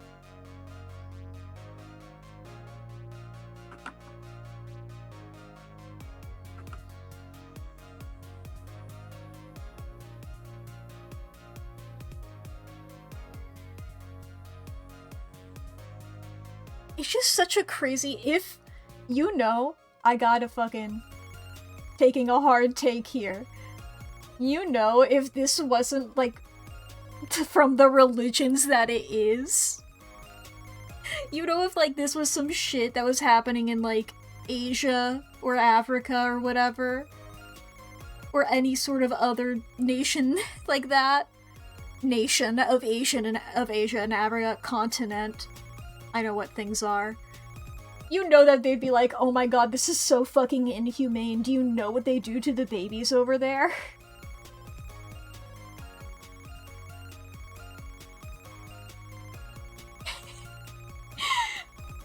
There would be so much bullshit about that. People would be like so fucking obsessed with that.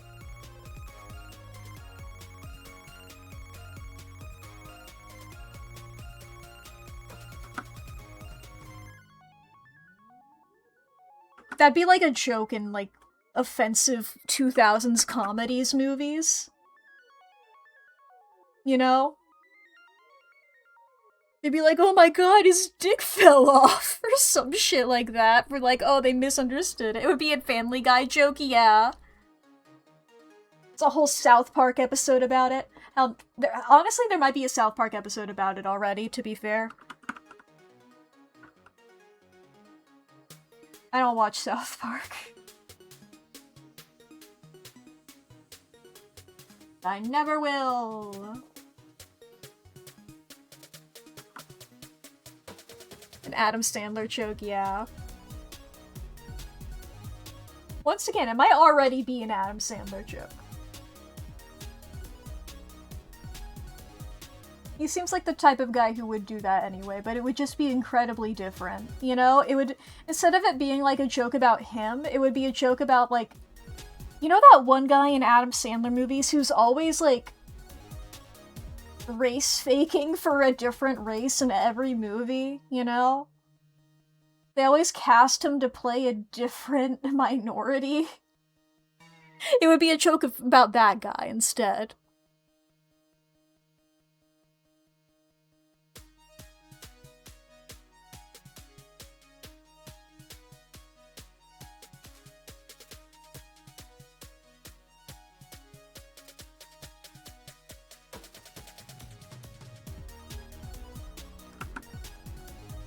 Ugh.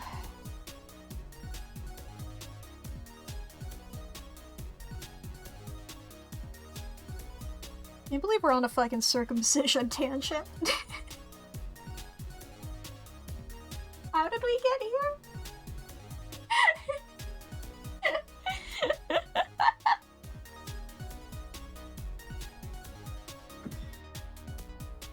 Look, these things happen.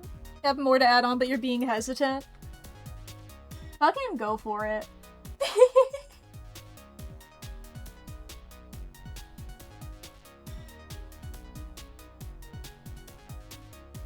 Obsessed with the idea of somebody just tuning into stream being like, what are you fucking talking about? And it's like, you have to pick up the vibe immediately, or else just leave. Once again, like, that's your problem if you tune in during circumcision hours. You should have checked the calendar. You should have checked the calendar and you should have known it's circumcision time, baby! Everybody, grab your scissors, let's fucking go! Top 10 worst implements to use. Number 1, maybe like gardening shears. Actually, that might still be better than scissors, actually. I'm imagining, like, normal house scissors. Rob Schneider, that sounds right, yeah.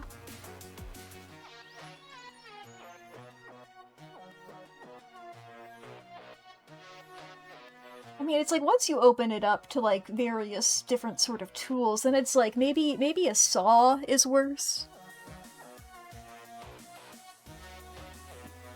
Maybe, I'm trying to think of, like, things that would be reasonable to use, because it's like, if you're gonna use, like, a shovel, that just feels like you're being intentionally obtuse, you know?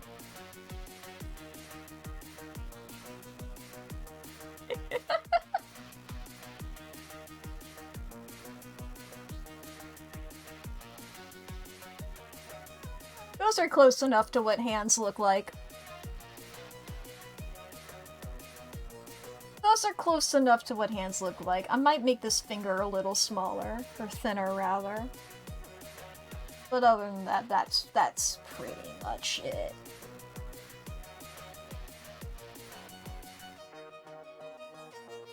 The ominous floating torso! Shall grant you 3 wishes if you can catch it!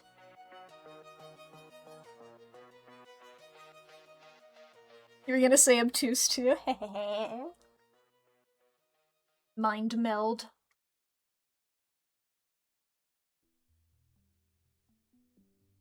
If you watch the stream for long enough, all of our brains collectively pool together into a sort of juice.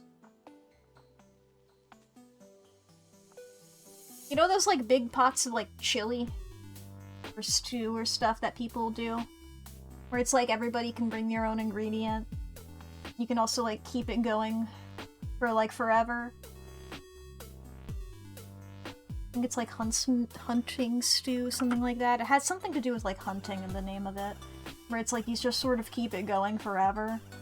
You just keep adding new stuff to it.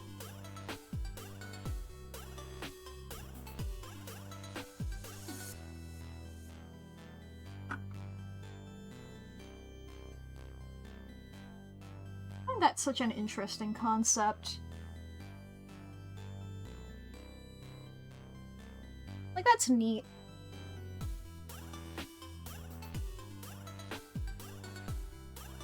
I wonder if the person who came up with that idea is a genius or lazy as fuck. Or both!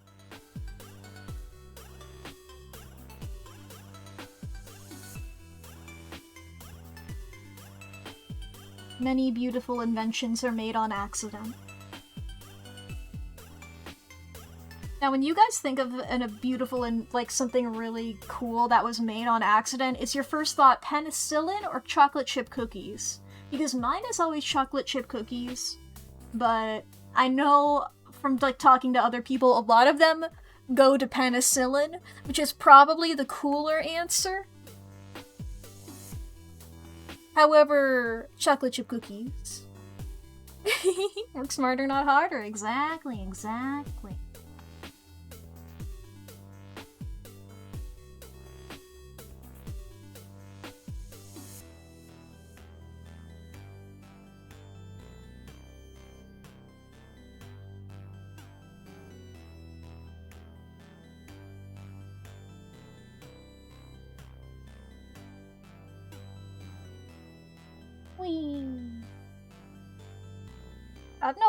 I don't know why I said "we" right there.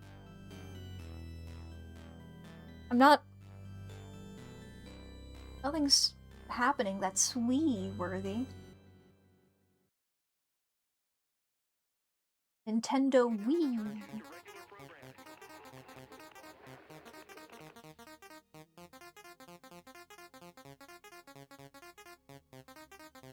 Shout out to the Nintendo Wii. What a fucking console.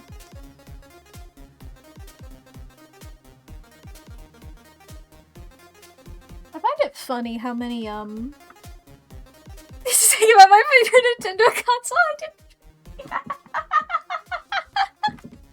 I find it funny how, like, just how many Nintendo consoles, I assume other ones do this as well, I can only just think of Nintendo right now. Just like, when they just have a gimmick. You know?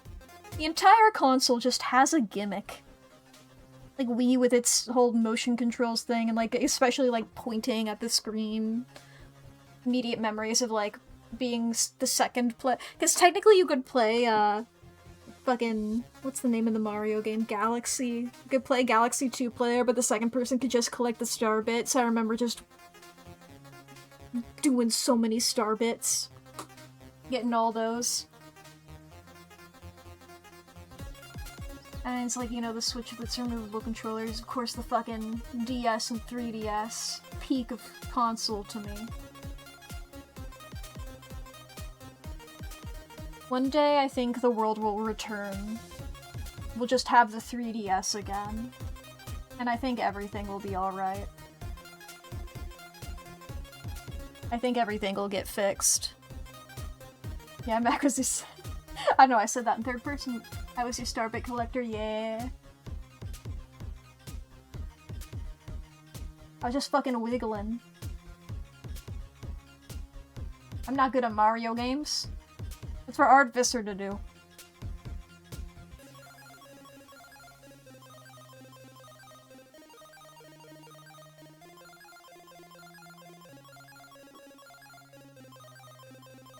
Look, I've proved over and over again on this channel how bad I am at platformers.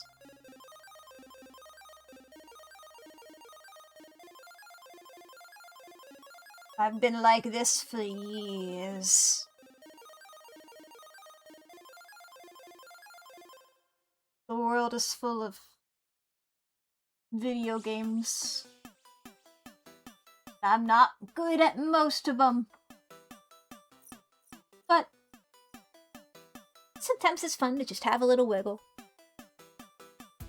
Just sort of point at the screen and wiggle the controller all around and bam, you're getting them. Absorbing all of them. Open mouth real big like Kirby. Yummy, yummy. I mean, I guess that's more so, there is like that one NPC in Mario Galaxy who is doing that. Like that one... That star would like... I don't know if it would be scaring me as a kid. But it like freaked me out at least a little bit. Like that one guy who's like, "Oh boy, I fucking love eating star bits! Feed me 'em! Hell yeah, I love eating them!" Then he fucking explodes and turns into a galaxy. It's like, did that guy just fucking die? Did I just kill that guy? He just wanted a treat. Just wanted a nice little yummy snack. And you fucking exploded it? Why did you do that? It's scary. It's so mean to it. It just wanted a treat.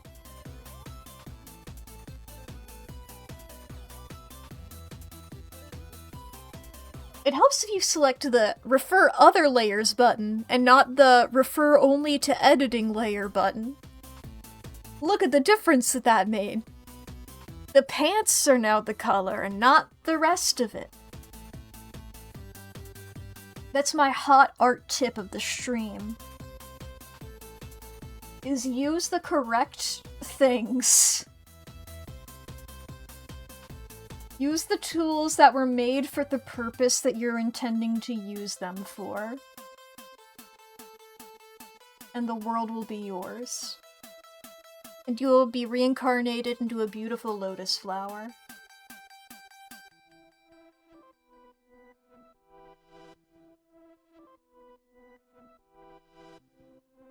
I believe these pants are the same color as the belt. Yes. Are they the same color as the hair? No. Okay, okay.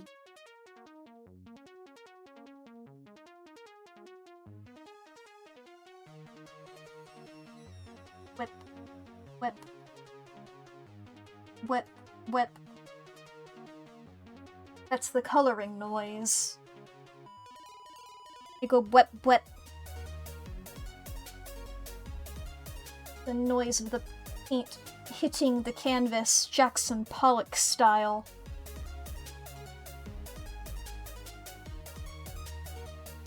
I'm gonna be surreal. Every time I think of Jackson Pollock, I think of Epic Rap Battles of History. He wasn't on Epic Rap Battles of History, but in the Bob Ross versus Pablo Picasso Epic Rap Battle of History, Bob Ross has a line about Jackson Pollock. And that's what I think of every time I think of Jackson Pollock. I was super into Epic Rap Battles of History as a kid.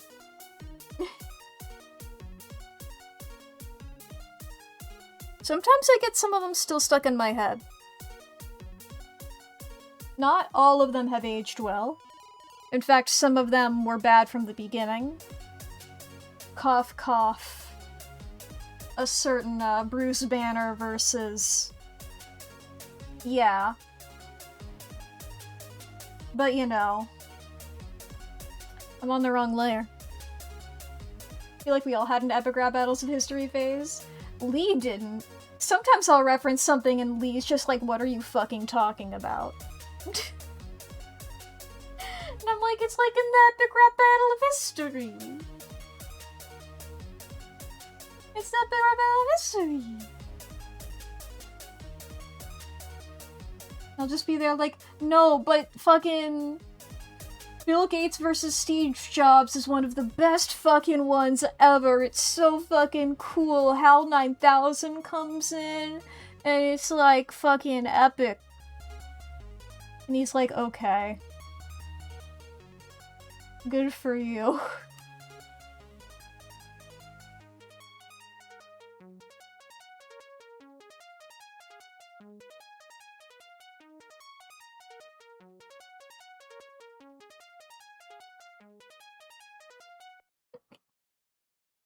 I like how no, then when they did Mozart versus Skrillex in a live show, and Skrillex like actually showed up to the live show, and he did his part with them. He like did it was cool.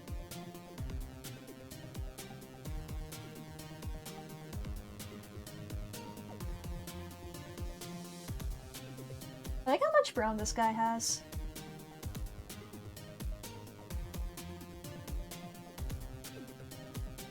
So you know what, let me do a little squiggle here.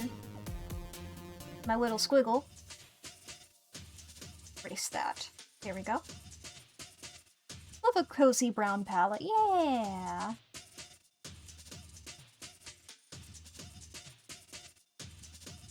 Like, I should bring more browns into some of my characters.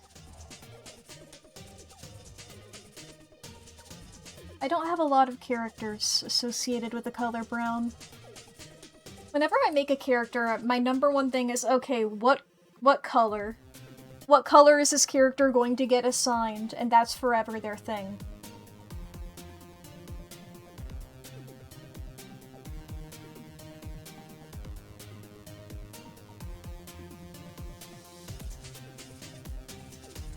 And it's almost never brown. I think I only have one who's brown, and that's because it's like a character... Like, that one has 9 characters in it. So I can't just stick to Roichi Biv. Alright, just so everybody's aware as well, we are about to experience an ad break. If you need to go to the bathroom or grab a snack or get something to drink, now is going to be the perfect time to do so. This is also your hourly self-care check-in. So be sure to fix your posture, take your meds, save your files, feed your pets, charge your devices, do some stretches, unclench your jaw. Have I already said feed your pets? Whatever you need to do, please do it.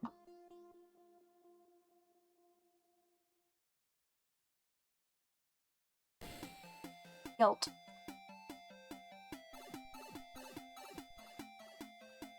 Okay. Shading time. So, once again, our inspiration over here is the, man just fucking standing there emoji.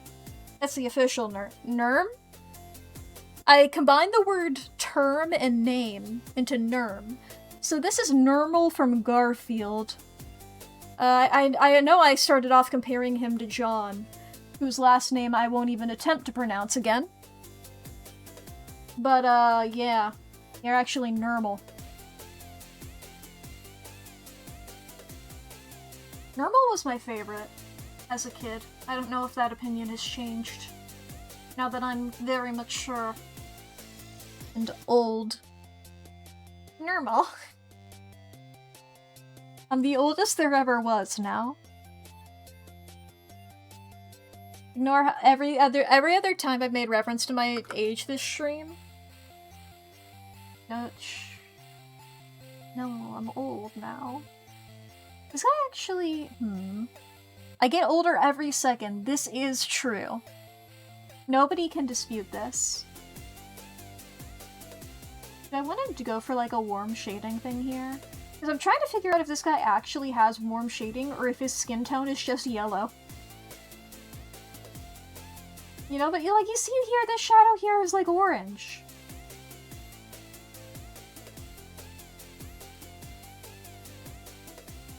And I've been liking doing, non-purple shading lately. Because I mostly do purple.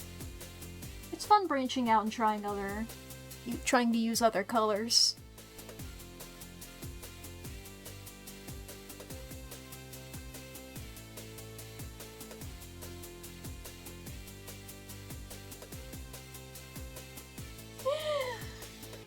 So I am doing this with, like, so you can see that, like, the skin is still colored in under the hair is really funny to me. Reminds me of, when I used to watch a lot of speed paints when I was first getting into art. Even before, really, I was, like, doing it myself. I loved watching, like, those processes and stuff. A lot of My Little Pony speed paints in particular.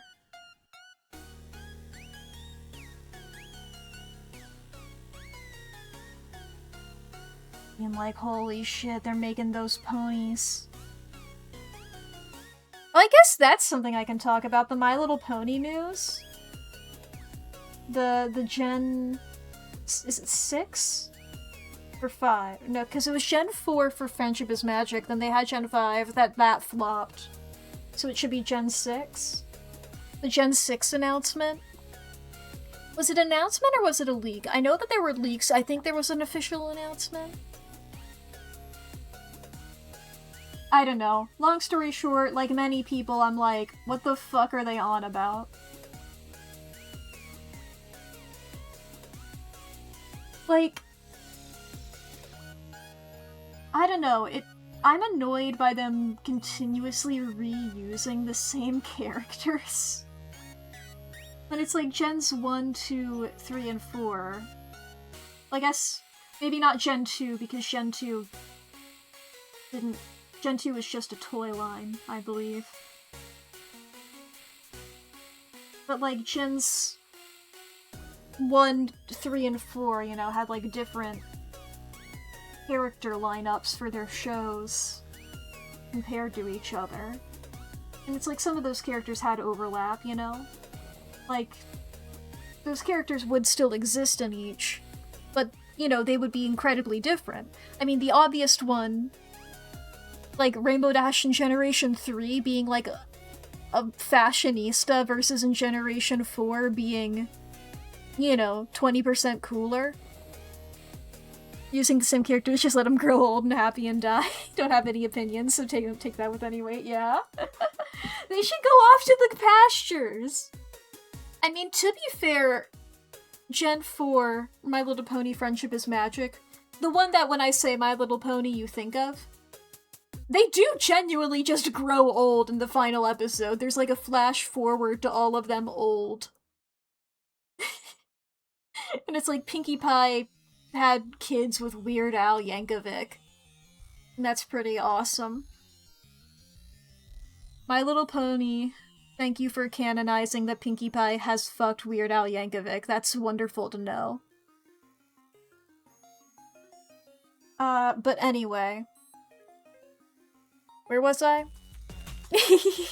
Yeah, so it's like, you know, like, even if they're still there, their personalities shifted.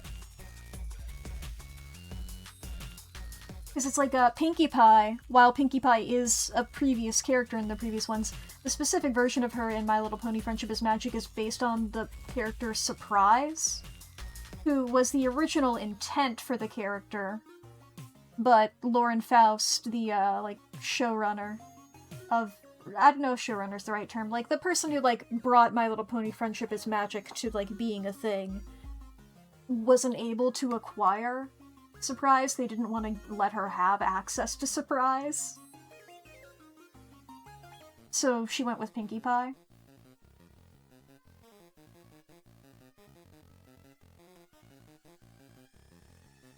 But I think, like, the fact that they look pretty much exactly the same And I'm assuming they're going to have pretty much exactly the same personalities that I don't like.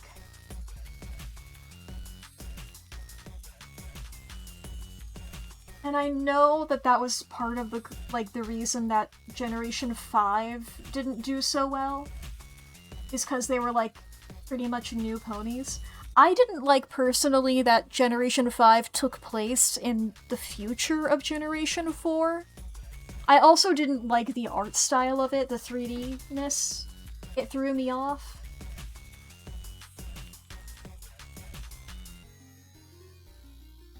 So that's more so a me thing, I suppose.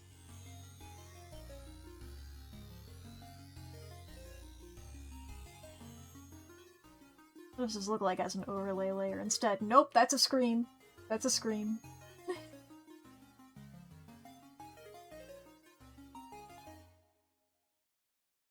But, yeah. I'm just doing it again, but this time without 2 of the main characters? That's the real thing. That's what everybody's talking about, is the fact that there's 6 main characters in Gen 4, and then they got rid of 2 of them. Which, like, I think everybody knew that Applejack wasn't going to make the cut. Like, even before, like, people were talking about the Applejack problem and all that, even before, like, there were all the jokes about Applejack being a background character because she just wouldn't contribute as much, and it seemed pretty obvious that, like, it was harder for the writers to figure out what to do with her. But she was great whenever she was doing stuff. I liked her a lot. But I think we all sort of knew, though, that Applejack wasn't going to survive the next generation, whatever that would be. But the fact that Rarity also didn't make the cut is wild. What did they do to the Southern Pony? She's just not there. She's gone now. She's not real anymore. No more Applejack.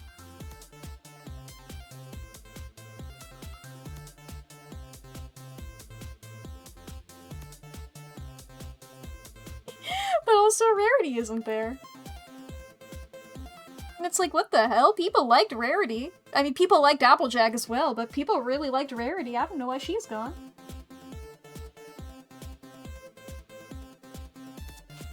I'm also scared because Rainbow Dash is my favorite pony. I'm like, what are they gonna do to her? You can't fuck up my girl. You know, if you completely changed her personality, I'd be fine with that, you know? If she reverted back to Generation 3, Rainbow Dash always dresses in style, you know, I'd be like, sure. But if you're keeping Rainbow Dash similar, now I'm gonna be holding you up to a bigger lens. If you're intentionally inviting comparison, be prepared to be compared, my compatriots. Motherfuckers. You've made the mistake. And now you must deal with it.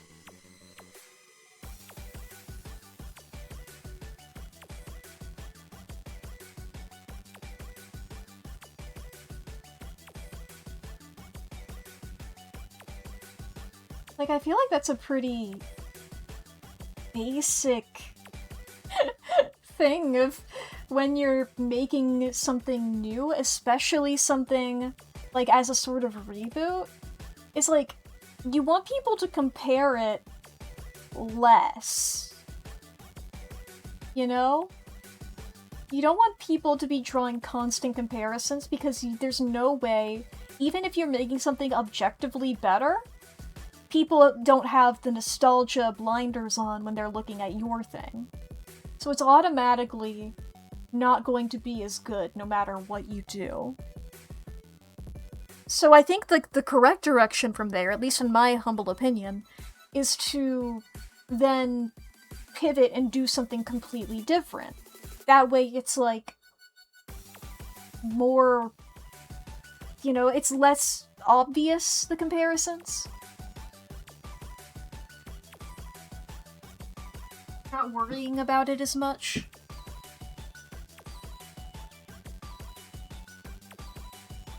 Like, I guess this is only sort of tangentially related, but you know, like the Disney live-action remakes and stuff, where it's like, why are you doing this? If you're going to change them, why not change them more? Otherwise, you're just inviting people to be like, hey, remember that thing that you really liked? I sort of did it again, but a little different. Do you like this? Do you like this? Whereas instead, if you're like, hey, remember that thing you like? I sort of took that and I made something completely new with it. It's like, even if you're like, oh, I still prefer the thing that I liked originally. But, you know, it's not like you attempted to do it fully again. It's not like I can tell, obviously, that you're misunderstanding it. You're just sort of doing a different take. Inviting the comparison just seems like a recipe for disaster, in my opinion.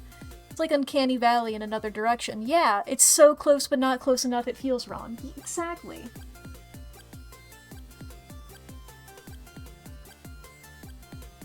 You want it to stand on its own. If you want it to have, like, any sort of longevity. Because if it's like, you know, if you're in a time where you have, okay, I have show A and I have show B.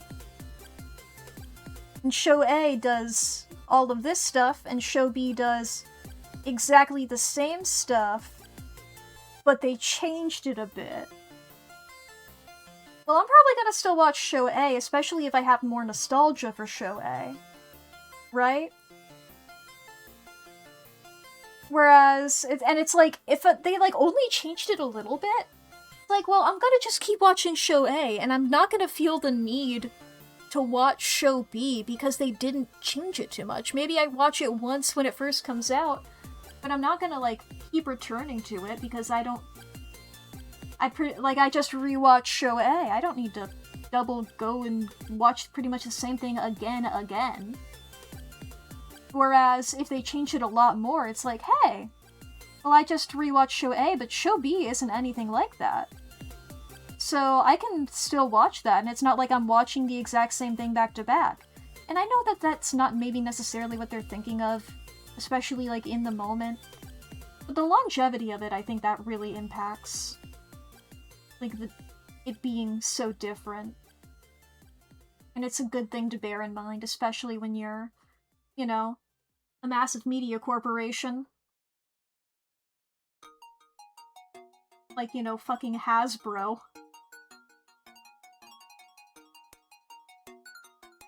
Or Disney. Because it's like, if I feel like, oh man, I wanna watch insert Disney princess movie here, I'm gonna go back to the original. Every single goddamn time. And if somebody's like, hey, do you want to watch this live-action remake? I'm gonna be like, that's the exact same thing but in live-action. Why would I just rewatched the original? Why would I want to watch it again but worse? The things they changed about it were that they made it look bad. And maybe, like, a side character has a song now. And it's not even a good song. It's either not even a good song, or it fundamentally misunderstands the character.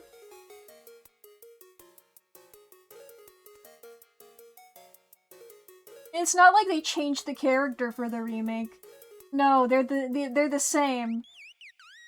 However, they're different whenever they sing this one song. And it's like, bud,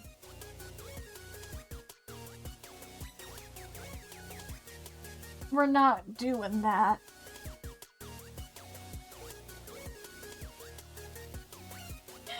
I'm not gonna be fucking listening to your stupid What was the name of that awful song from... I don't care to remember. I just remember when, like, the fucking Little Mermaid movie came out, the live-action remake, and there was a fucking awful song that they made, like, I think it was, they made Scuttle sing it. And it was fucking awful, and I just remember listening to it for the first time and genuinely just, like, getting... I had to pause it multiple times and, like, start walking around the room because it was so bad. I was like, oh, this just sounds really bad. You know, typically when I listen to a song and I'm like, I don't like this, I'm just like, okay, whatever. And I can either, like, let it go and be done with it. Like, I can just, like, zone out while the rest of it goes, and it's not like, no, this is, like, not in the traditional sense, but this is, like, an offensive song, you know? Like, I'm not, like, it's not racist or anything, but it actively feels bad to listen to because it's just so not good. You know?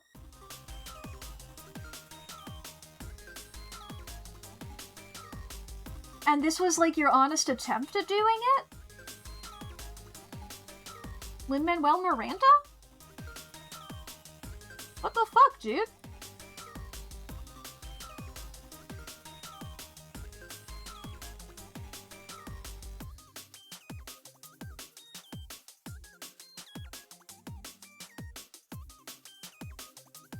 You fucking did a banger with Encanto, and then you turn around and do this. What the hell? Calling him out by name. Well, I just find it so fucking wild for, like, him specifically, because I believe, fucking... is it Ashman and Menken? Or am I getting them confused with somebody else? The original people who did The Little Mermaid were, like, I believe he's, like, specifically called them out as being, like, a huge inspiration for him. In terms of, like, doing writing for musicals. Rankin and Bass... No, that's the, Rankin Bass is the like, Rudolph the Red-Nosed Reindeer. I'm pretty sure one of them is Ashman, but I don't remember the other one. Because one of them died and they changed who the other one was. Little Mermaid... song... Give me Wikipedia article. Ashman Menken. Okay, I think I had that right then. Because they did, yeah, Rankin Bass is the stop-motion stuff. Because it's really funny what they... Menken and Ashman did pretty much, like, a big... I guess sort of... Especially for Disney, they did a whole sort of revolution for them. One could argue a renaissance. I.e., they were the start of the Disney Renaissance because of The Little Mermaid. And they fucking knocked that out with a banger. They laid the groundwork. That's when Disney movies became, like, Disney movies. I believe they literally coined the term I Want song. They did a whole lot of musical theater stuff as well. It's also really funny because they also did Little Shop of Horrors. And not just because of that, because, sure, yeah. The song Somewhere That's Green from Little Shop of Horrors is pretty much exactly part of your world, and that's so funny to me. Cause, like, the end of Somewhere That's Green is far from Skid Row. But it's like, I think it's like one day or I dream I'll go somewhere that's green. And the end of Part of Your World is like, out of the sea, wish I could be part of that world. It's literally the exact fucking same. And I find that so funny. They just copied and pasted that. And that's so real.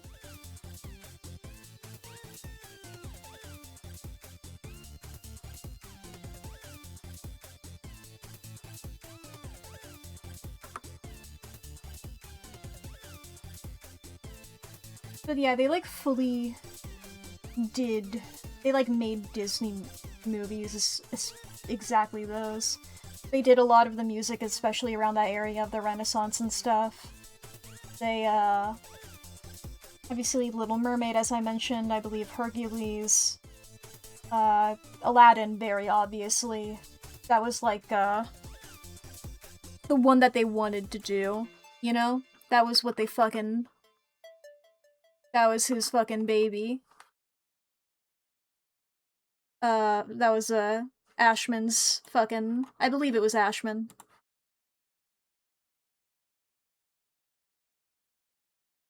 Because the original version of the Aladdin movie was pretty different.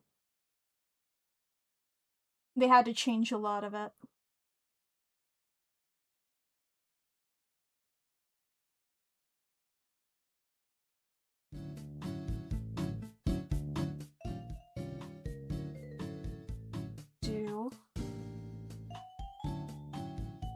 I love the history in musicals and stuff.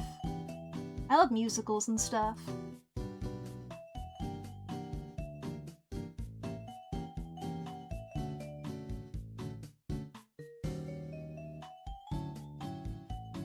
Pretty sure they're the guys who defined the term "I want" song. It's such a useful bit of, musical theater terminology. Of just, this is the song where the character's like, this is what I want. And it sounds like so stupid putting it that way, and then you look at musicals and you're like, oh, yeah. It's a great way to establish a character. Not sure exactly why, but musicals never did it for you, even as a kid. Didn't hate him, but never cared for him. I feel like I always recommend this. Have you ever seen The Guy Who Didn't Like Musicals? I feel like I always recommend this anytime anybody's like, oh, I don't really like them.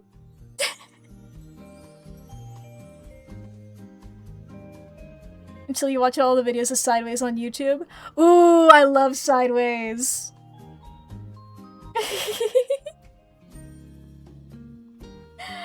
I fucking love his video on Sweeney Todd, because Sweeney Todd is one of my favorites. And I'm so glad he pointed out, like, the fact that the Dies Irae is in everybody's fucking songs except for Anthony. That's so funny to me. Just like, Anthony, this poor fucking boy. This sweet lad who just wants to get a girlfriend and travel the world. It's so funny to me. He's in a different musical throughout most of it. Still aren't really your thing, but you appreciate them? Yeah, that's fair.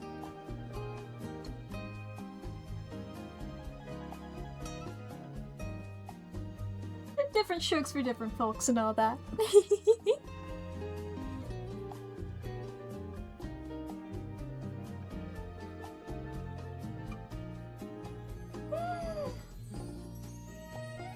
Yeah, I need to come up with a color for this background. Am I saying maybe a green? I do always really love a good brown and green combo.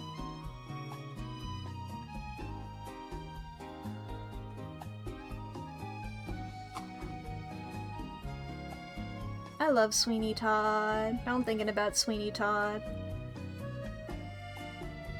One of my favorite musicals ever. I love tragedies. I love when characters have a bad time.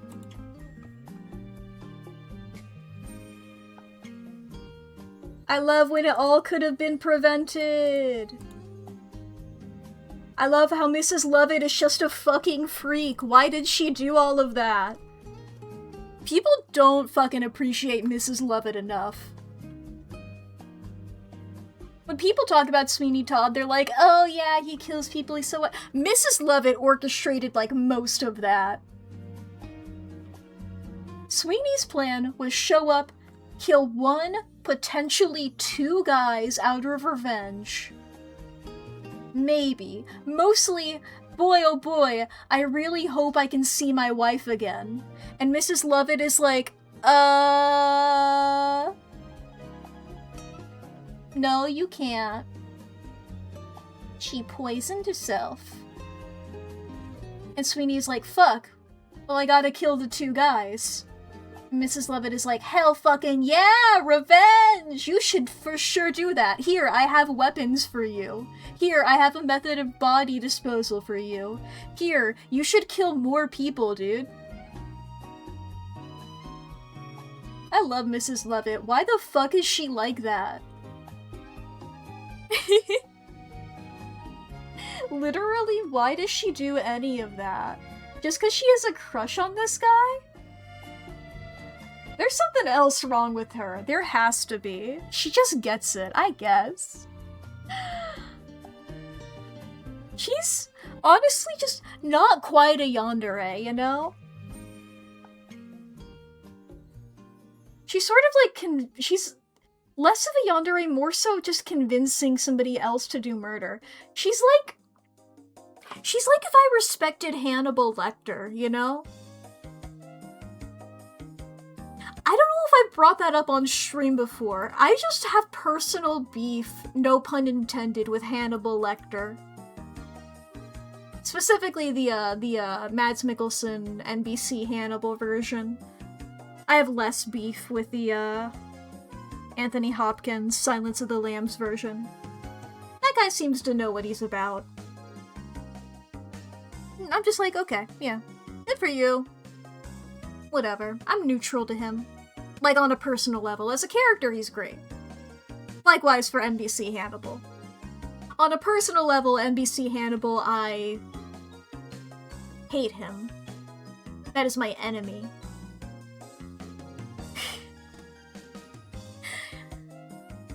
I kick his ass. And die trying, but, you know. Listen. NBC Hannibal, I think I would be the same type of character as my two favorite characters, who are both coincidentally named Fred, Frederick Chilton and Freddie Lowndes. I think I would be in a similar aim of them. And both of them survive. Sorry, spoilers for Hannibal. Spoilers for this show that ended like a decade ago. When did Hannibal happen? When did this show happen? Yeah, this show that ended like a decade ago. A decade and a year. 11 years. It ran from 2013 to 2015.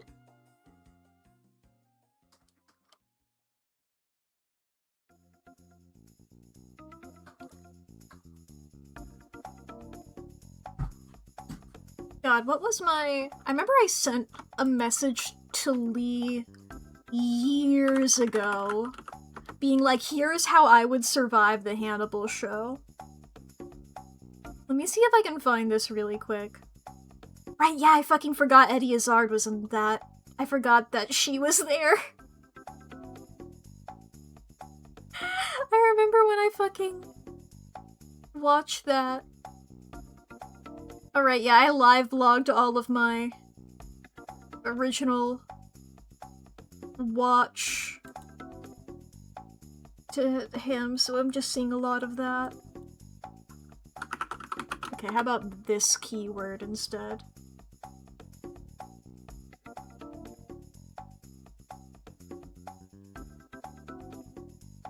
This isn't what I wanted. I was like, because I remembered I mentioned Freddie Lowndes. Let me type Freddie into our fucking Discord chat. It's including Freddie with a Y. No, I only want Freddie IE. There's so many messages in our chat about Five Nights at Freddy's.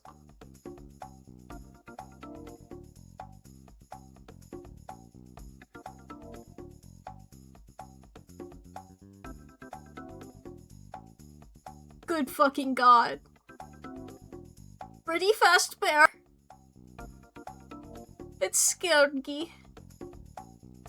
Found it. Okay.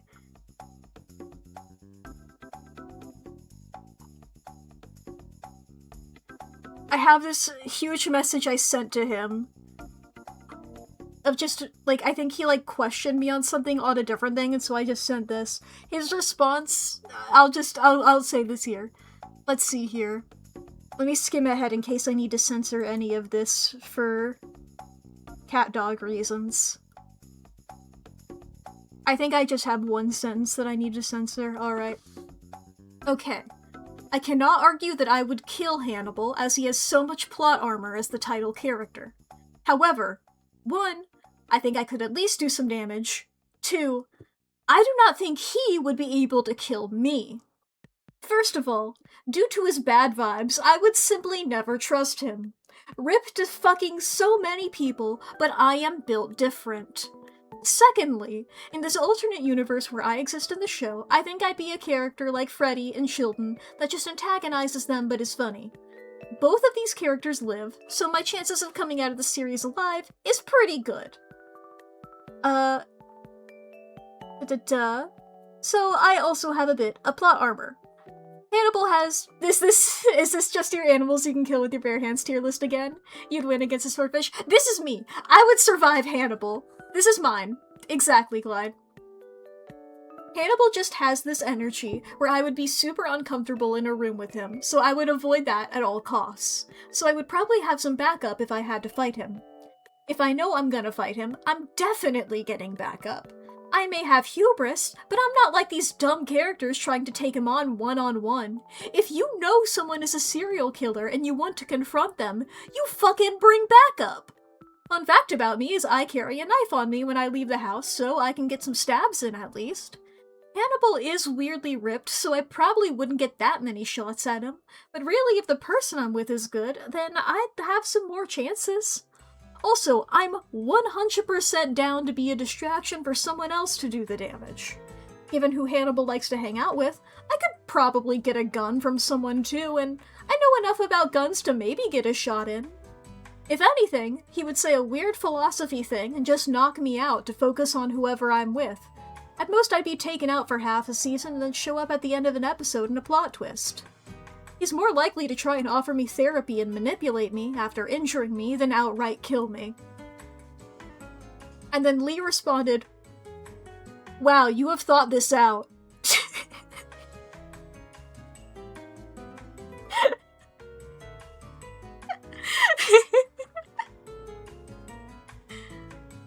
So that's what I'm at.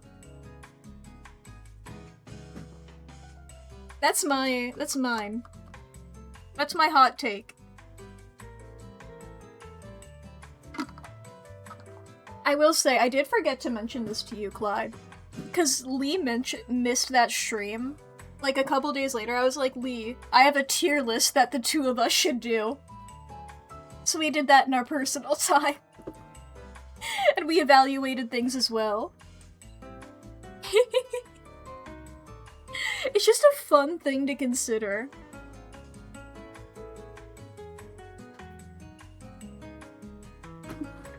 I did call you out for some of them. I was like, okay, now as we get onto this, Clyde had an opinion on this one that I need you to be aware of so we can both think about that.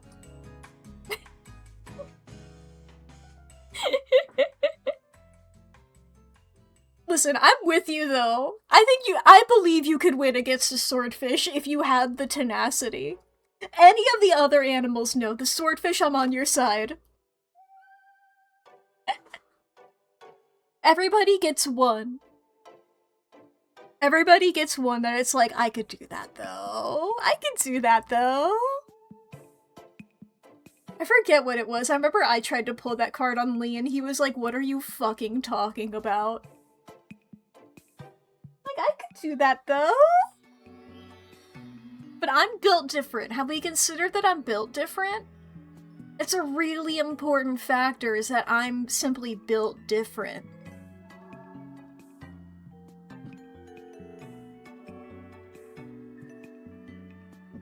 I simply would win.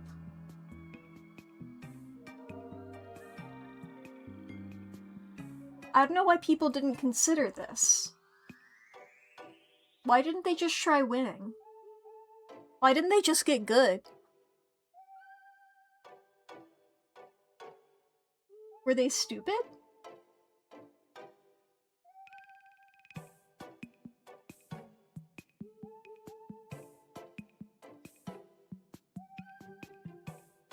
It can't be that crazy to imagine just grabbing the swordfish at the base of its snout and holding on for dear life. Yeah! It's one of those things where it's like, for a lot of them, it's like, I could survive this. I don't know if I could kill it, but I could definitely survive an attack by this thing. You know? I'm built different.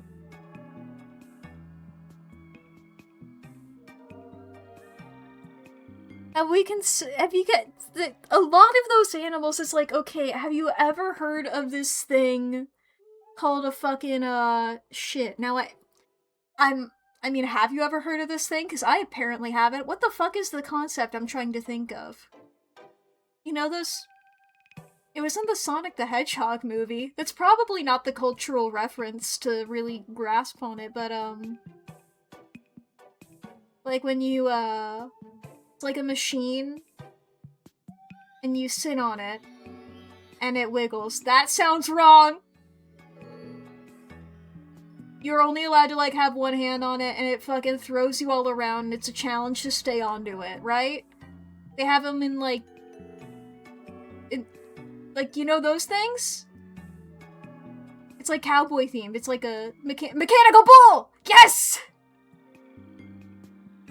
I didn't realize how sexual it would sound if I took the most of the context out of it.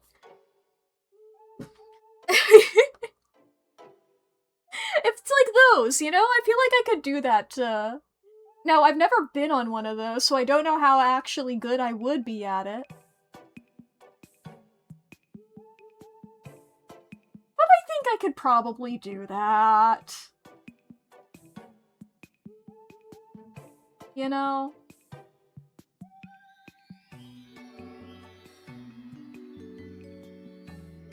I could probably do that to many animals.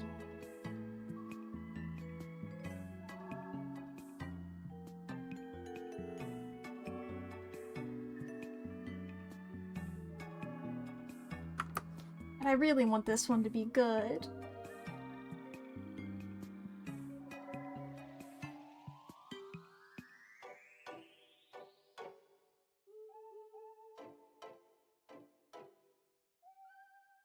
I could do, like, standing on tippy toes a little bit here. I'm thinking, like, big open pose is my idea. Big, standing, cool, open, like, yeah, happy, loving life. Sunlight coming in this way. Shadow, this guy's fully in shadow. And it's ominous, or whatever. And it's fucking... It's cool. I can see it so beautifully in my mind. And that's the danger. That's a dangerous place to be in when you're doing art. Is being able to see it in your mind and it looks good. It's like, oh, now I have to translate that from my mind to the page. I'm fucked.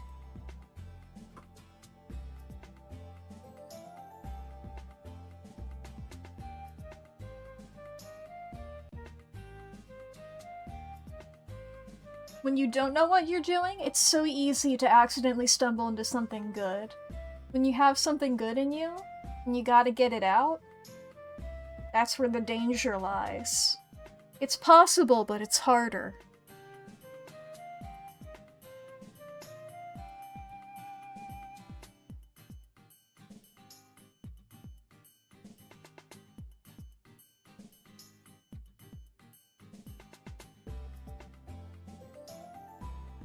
I don't know what happened to the proportions on this one. Sometimes you just draw a big leg. Sometimes the legs get a little away from you and they just keep getting bigger and they just keep getting bigger and they just keep getting bigger.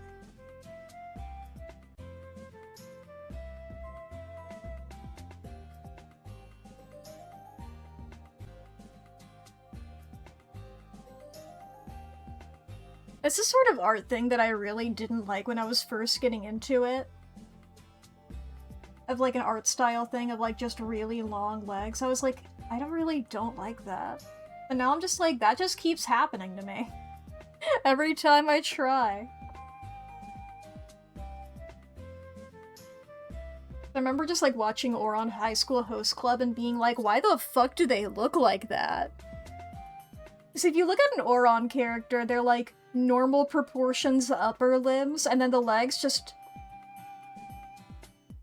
slightly a bit much, you know? They're just like a little too big, and it's like, what the fuck happened there? Something happened to that boy. All the way down to the floor. You're not wrong.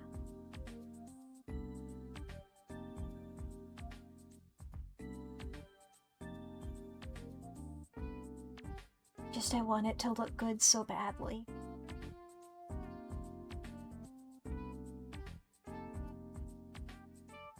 And I already struggle at drawing people in profile. Apparently I also struggle at saying the word profile. There are many struggles in life.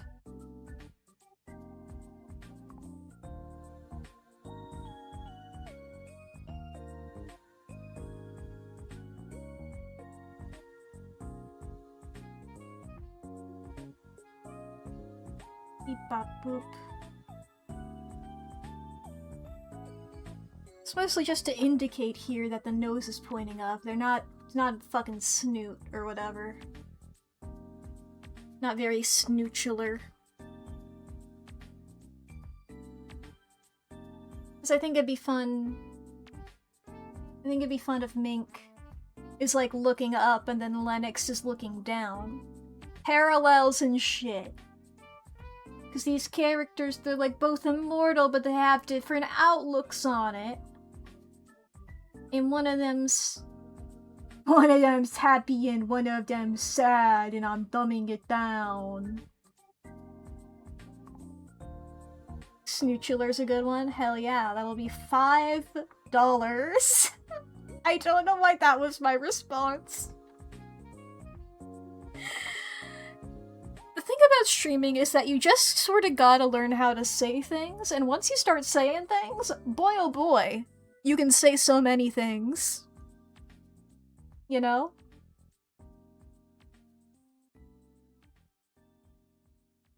Is you just gotta keep opening your mouth and words just gotta keep coming out sometimes, you know? Because it's like a whole thing of like... You don't want this silence to keep happening. Put it on my punch card for the free ice cream topping. Fuck yeah!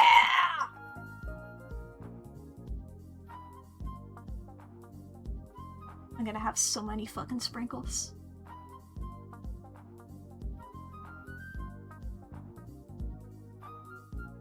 It's gonna be more sprinkles than ice cream, and it's not even gonna be good, but it's gonna look cool as fuck.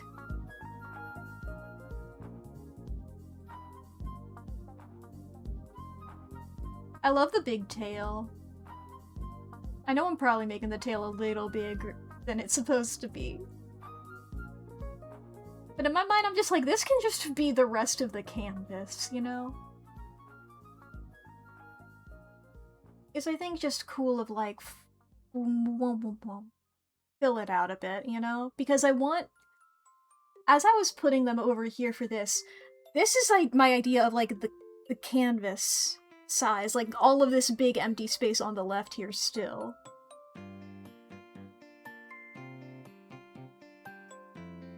I think just to really drive home the smallness that this guy gets, that Lennox gets.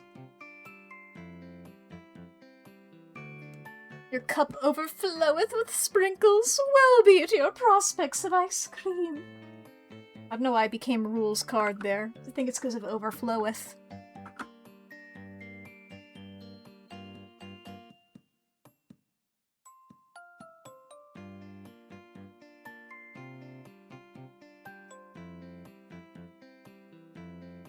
And you got antlers, yeah? Lennox? Yeah, you got antlers. I don't know why I doubted that. These characters don't have heights listed. Nor are any of their images, even the ones where they're together, they don't have them, like, fully next to each other in a way that I can see how tall they are in comparison to each other. I'm guessing. Lennox gives the vibe to me of a tall fucko. I mean, let me double check the,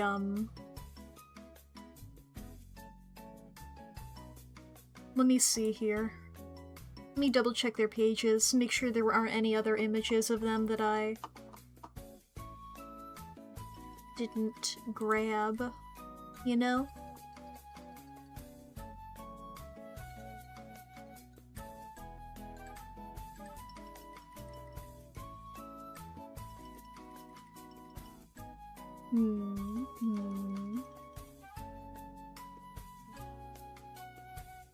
Nope. It's like there's technically one more of Lennox, but it doesn't have them in context of each other. Ah! Ah!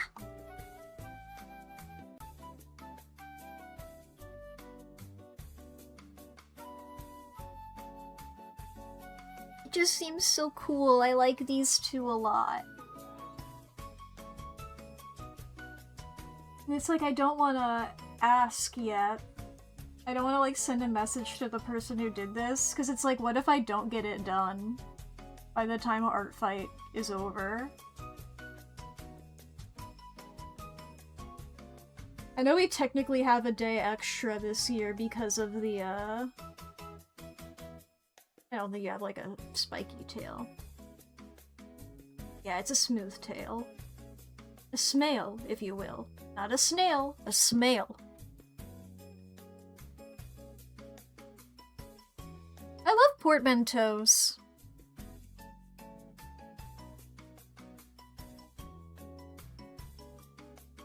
I think I can, if I can like get the sketches of them done, then I can like resize them. You know? I can like, if I'm like, okay, I have them and a method, then I can like message the person whose OC's there and be like, hey, how tall are they in comparison to each other? How do I gotta, are they the same height and I gotta bring this guy more? And then I'd have to wiggle the proportions a little bit. But that won't be as big of a deal. Maybe it's only like a little, whatever, you know?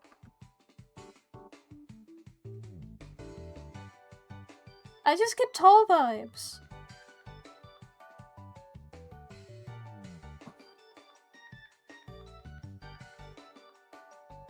And I do not get those vibes from Mink as much. But I like these guys. They seem cool. What are they doing with their arms, do we think?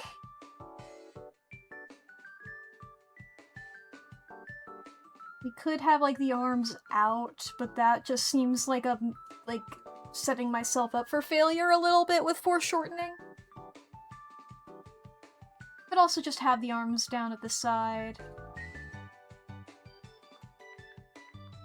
Could have them, like, going back, maybe. Maybe, like, one arm up sort of like this a little bit and one arm going, like, up to, like, grab something. I don't know what, but something.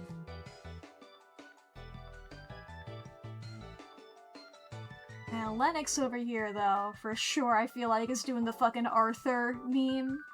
He's fucking like, goog goog goog goog goog goog goog. That's the noise that you make when you're angry and clenching your fist. That, or they could be, like, loose. You know, less of a big fun than Mink is having.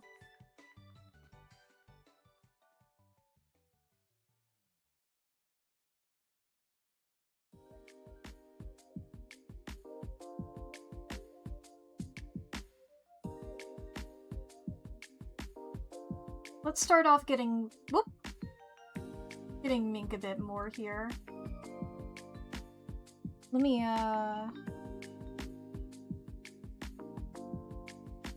do what I was doing before here. Let's do like this. We'll save the canvas like that. Go over to my sub-view menu. Put this here. So I can sort of just look at them all the times. God, I fucking love the sub-view menu. It's one of those tools, like, why wasn't I using this, like, since I first opened an art program, you know?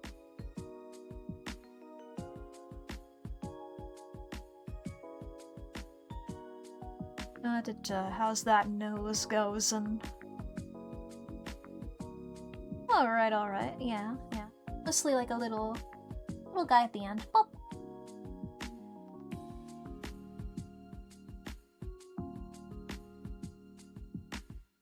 Now I do have the problemos.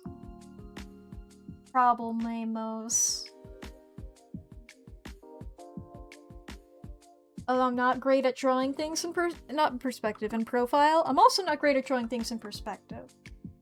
That's something I'm working on. I'm also working on the profile. It's just a skill that I know that I'm lacking. So I know it may take me a bit more.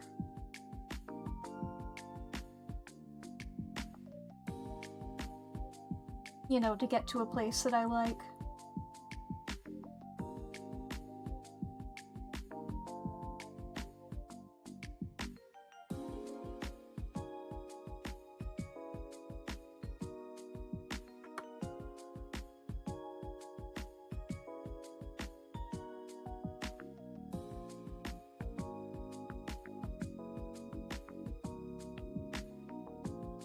So remember, I'm doing the marker stuff here. I don't gotta get more detailed.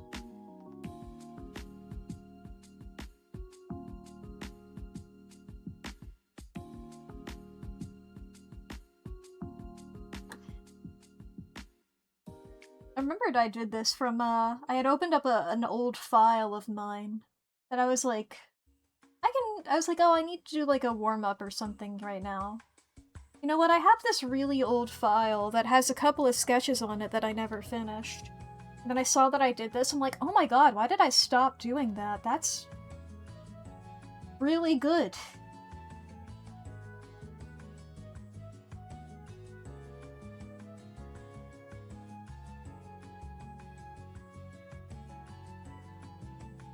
Okay. Their overall sort of, or at least like suspender sort of stuff's here. Pants seem high-waisted. Hell yeah. I love high-waisted pants. And tall boots that'll go about here. Do those shoes have a heel on them? Not really. Good.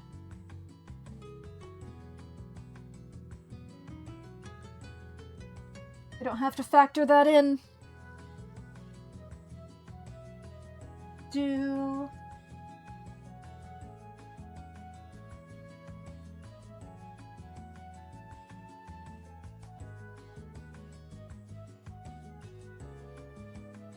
Bro, why am I yawning?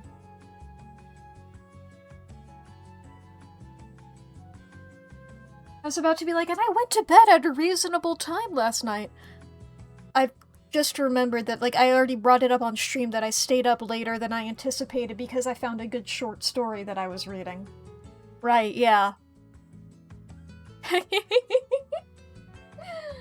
Shit happens. I'm not too tired.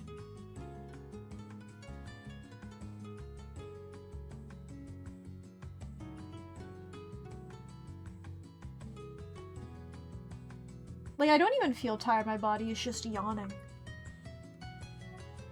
Which feels honestly rude. Guess the short story wasn't short enough. It was a short story, but it did have 3 chapters.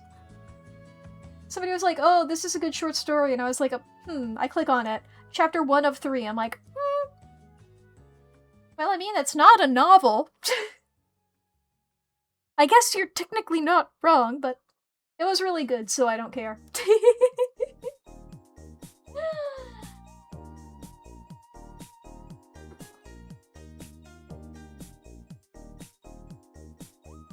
Once again, I mentioned this before, was a copy-paste by Darren. Darren Wrights, I believe was the URL. I followed, I don't know Darren's pronouns, actually. I follow Darren on Tumblr. Let me look this up real quick. I'm gonna be talking about the... Alright, not listed. I'll just default to they, them, then.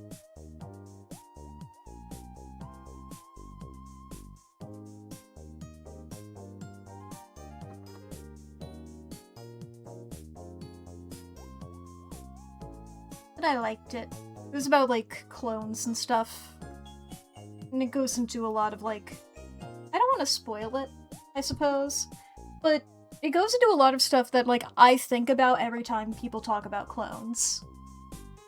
I'm like, yeah, this is the logical next step. The logical, this is what you think of next when you're like, okay, there's clones? Well, what about this? That's what I do with the other leg. I figured it out. I was trying to figure out what the fuck to do with the other leg. Make it bend a little bit, so you can see it. Now, I do have, like, the worst tangent in the world happening right now, where there were, like, 3 bajillion things happening there.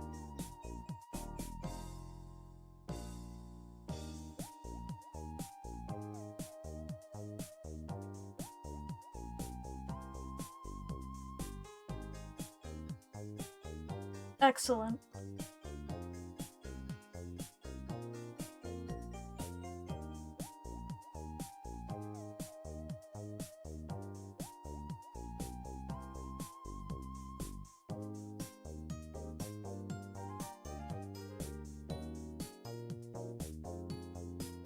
I need to read more, like, short stories that are, like, fucking weird concepts and stuff.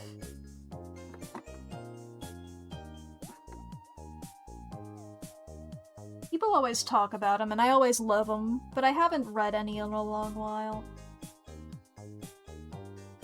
But I doubt I could within 3 minutes. But who knows, maybe I can. Maybe you can, chat. There's about to be 3 minutes of ads. Is what I'm getting at here. If you need to go to the bathroom or grab a snack or get something to drink, now is going to be a great time to do so. This is also your hourly self-care check-in. So be sure to fix your posture, take your meds, save your files, feed your pets, charge your devices, do some stretches, do good. Do something good. You know? You can, donate to a charity, or you can, give somebody a compliment. You can talk to somebody you haven't talked to in a while.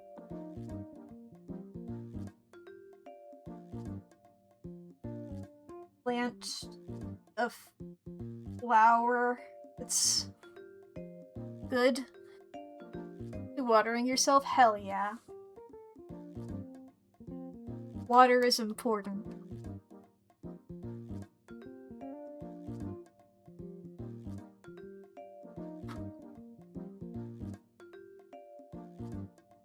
Truly the impact that Not for Broadcast has had on me. Every time I say something is very important, I can just hear him in my brain going, maths is very important. And it's like I can't even quote that as a funny thing. Because it's like, yeah, what if I just said that apropos of nothing? People are like, haha, that's funny, math is very important. But it's a maths. It's suddenly British. So I can't just quote it, because then it's like, what the fuck? Why are you suddenly British? It takes away from math is very important. And it sounds wrong to say it like that. But maths just doesn't roll off my tongue.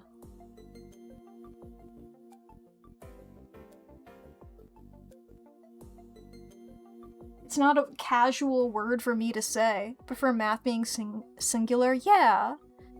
Just want less of it. liked doing math when I was in school. I don't really that much anymore. I mean, I like plugging things into formulas. That shit's great. Y equals mx plus b? Baby! I fucking live for that shit. I don't do it ever, but when I was in school, y equals mx plus b, baby! That was my life, dude. All the other math was okay.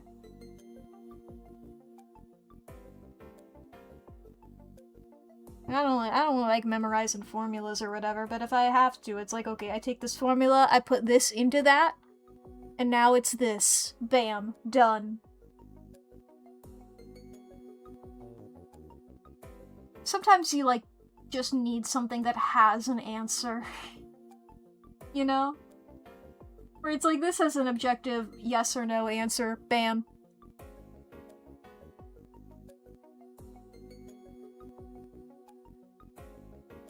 I mean, not to imply that things like English or whatever, where you gotta get all that stuff. I love that. Just in a life where it's like, ooh, you gotta make this hard choice. But there's not a 100% good option. It's like, ah! But when that's a thing in fiction, I'm like, oh, the character has to make a choice where there's not a 100% good option. Hee hee hee hee hee. What will they choose, and how will it reflect on them as a person? About to eat your last ice cream cone? No! It just means you have to get more ice cream. You just gotta get more. But that does mean you gotta go to a store. Or have it delivered. But store rhymed!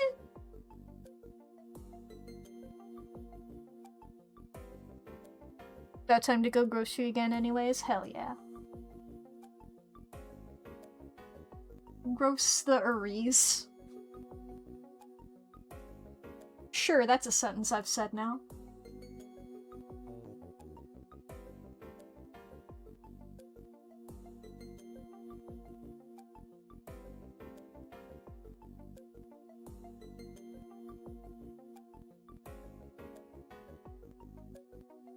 Like, what? If you're doing something like this, you're, like, reaching up for something, what are you reaching up for?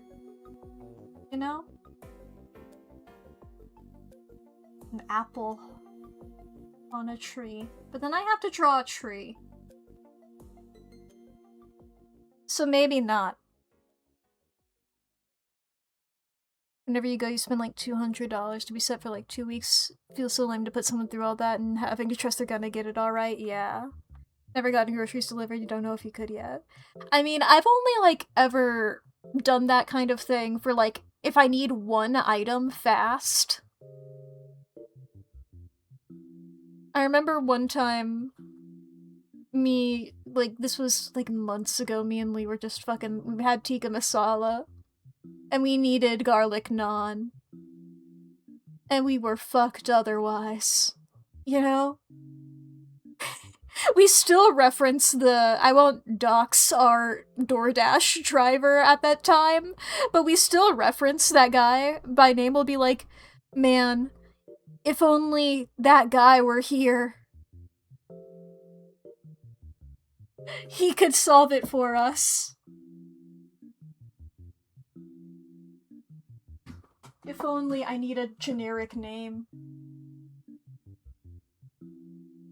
If only Thomas were here. Oh, Thomas. Please. Maybe he'll have garlic naan again. Maybe he can help us. The savior, exactly. I think we genuinely just needed yogurt because neither of us can handle spice, and we were like, but we also don't have naan. We need him to get it. Please, Thomas. Do genuinely like looking for special deals and clearance aisle and all that, yeah.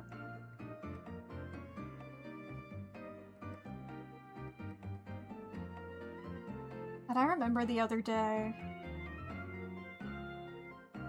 looking through like a DoorDash thing to like try and figure out, just seeing what food is near me. And I forget what it was. It was some sort of place.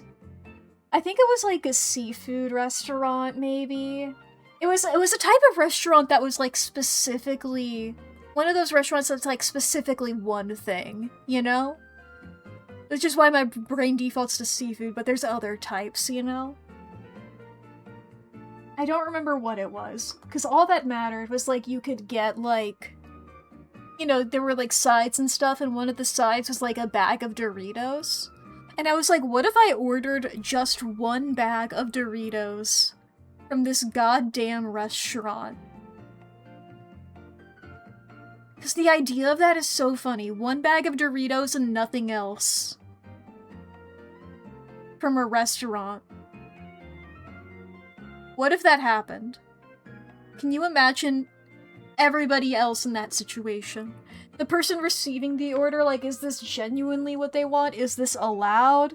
The DoorDash driver having to go there and be like, hey, did some sick fuck order one bag of Doritos to go from here? Not from, like, a fucking Kroger or some shit. Not from a fucking Walmart or some shit. No, from a goddamn restaurant. Did some sick fuck do that? And they're like, yeah, dude. We got that fuck.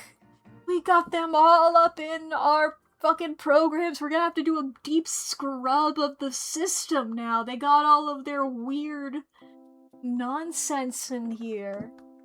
And they're like, okay, give me the one bag of Doritos.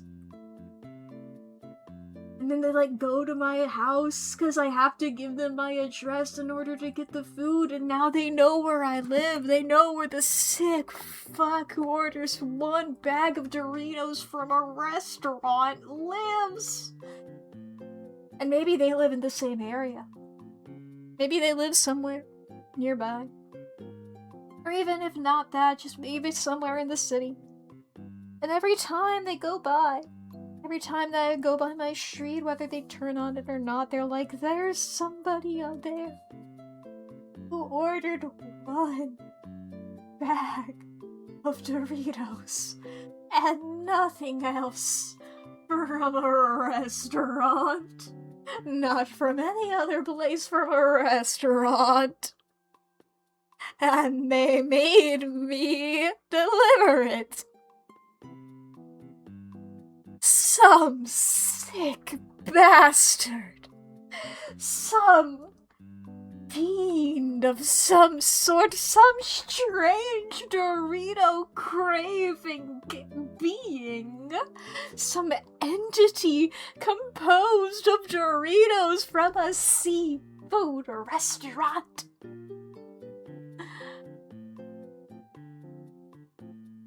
Why?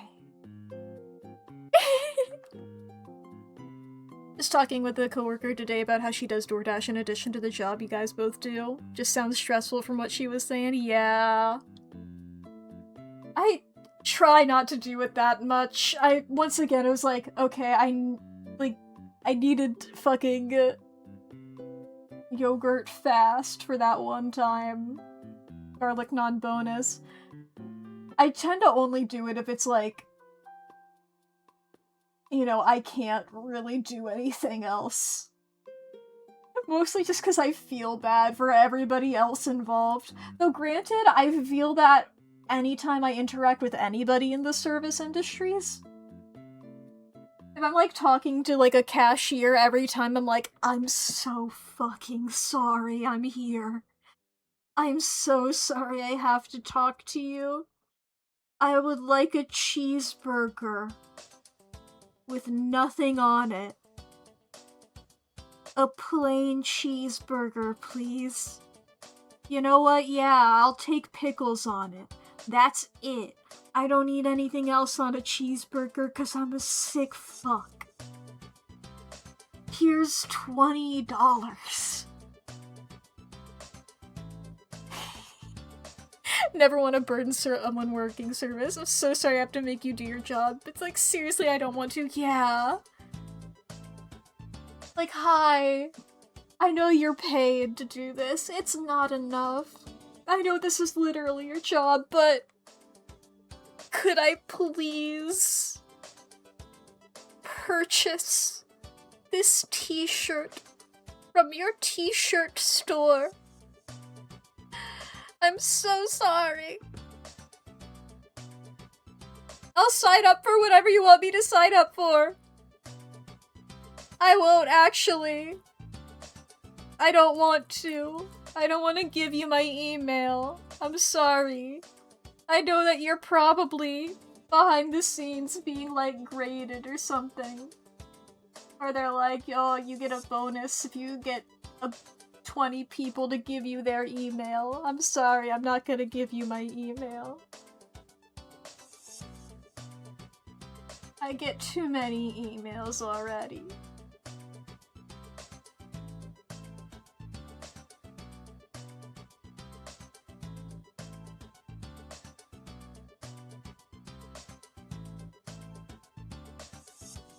I had to fucking unsubscribe from my fucking VPN. Just fucking sending me too many emails constantly.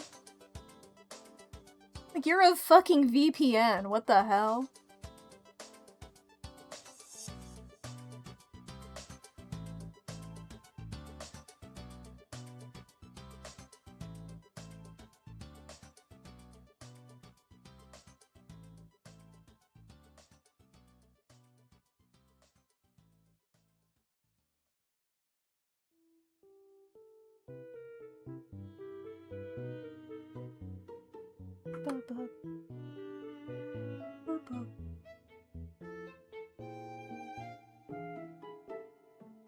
Yeah, I've mostly gotten over my social anxiety in regards to talking to people doing their job.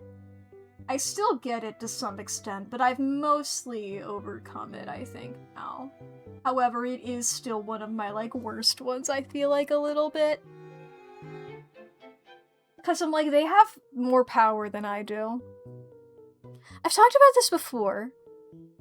The slight power imbalance is a lot bigger to me than, like, an actual big one.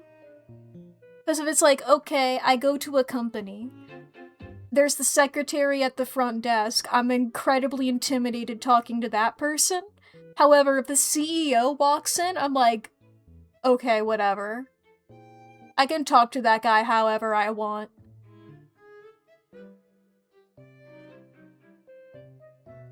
You know?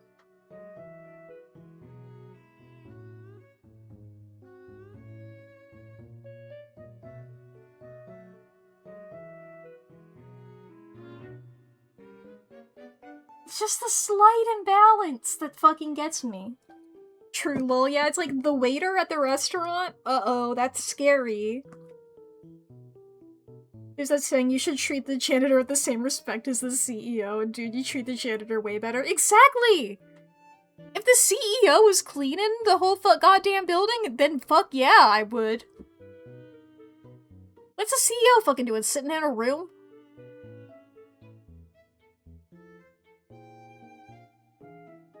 Doing some Patrick Bateman shit over there? Patrick Bateman wishes he was a CEO. I don't even think he wishes he was. Patrick Bateman wishes he was just like everybody else. But his idea of what everybody else is severely fucked. I love American Psycho.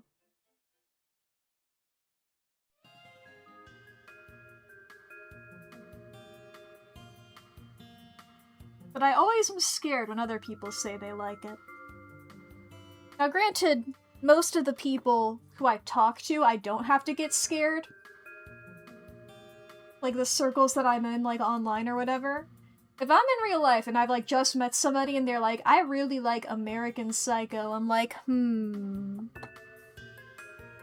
what reasons? Quick question, what is your opinion on Breaking Bad? And Fight Club? And The Joker? I need your opinion on these. Or... Just someone who's really into it, and for the longest time you're like, haha, yeah, funny reference. Like, it's a nice silly.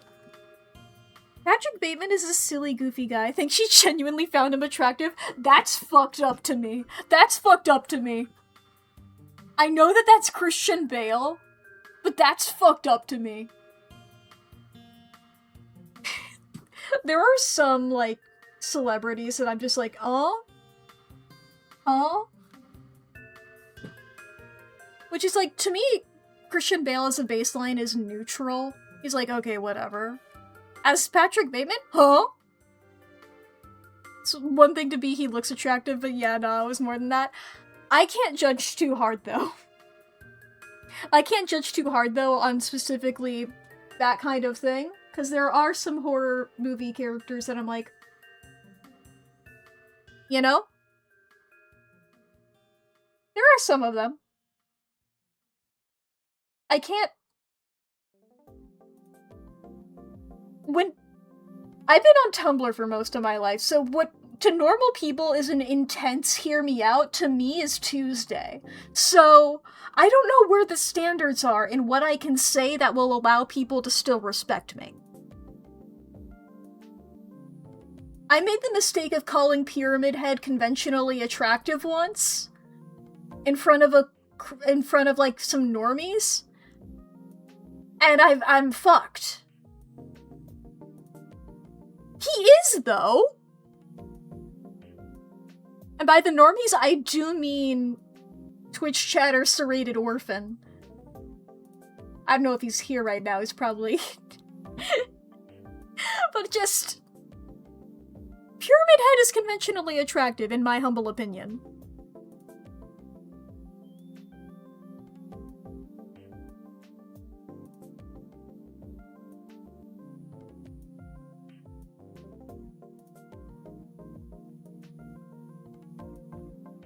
Pyramid Head is like jacked. Exactly! He's just a buff hot dude. Okay, he's wearing a big pyramid hat. Looking at the big ass pyramid. Yeah! If you took fucking... Who's a conventionally attractive man? Who are celebrities? If you took fucking... I mean, we were talking about Christian Bale earlier. If you took Christian Bale and you put him in a stupid hat, is that guy suddenly not attractive anymore?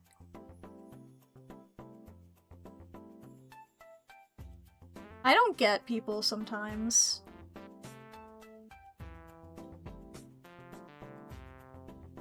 But truly, I'll see people, non-Tumblr users mostly, like, do like a hear me out, and I'm like, those are so normal. What are you talking about? What do you mean, hear me out? That's normal. Keanu Reeves, it would have been your pick anyway. Yeah, Keanu! He's forever Bill and Ted to me, though. Well, he's forever, obviously, Ted. Bill is Alex Winters. But... like David Bowie in The Labyrinth. Yeah! If I may. Weird one here. I only find David Bowie attractive during The Labyrinth. I don't really find him attractive outside of The Labyrinth, but as Jared the Goblin King, I'm like, hell yeah, dude! There are some actors like that where it's like, I don't normally find them attractive, but then like specific characters of theirs that I am like, hell yeah! I'm like, maybe I shouldn't admit them, but if any of you guys stumble into them, I'll probably own up to it. Probably.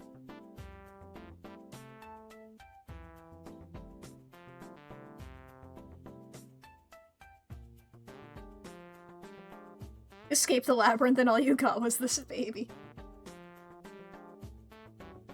I don't get why she wasn't down for it. Truly. He seemed incredibly reasonable.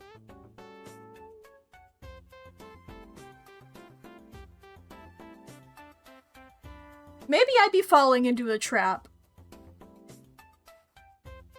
Even as a kid, you're like, dang, this feels like a lame trade. It's like, come on. Sarah, level with me here. This guy's like offering you everything in the world? If you just marry him or something like that? But he's like, I'll do whatever you want forever? Girl, he can turn into an owl. And teleport! And he has a weird MC Escher room. And he owns like this big fuck-ass castle. Go for it! He has weird powers and shit. He's like, he'll give the baby back if you do that. I'm like, go for it! You don't seem to- I mean, we barely see her in, like, the real human world. She's not having the best time ever. She's not having the worst time ever, I suppose, but I'm just like, girl, get it.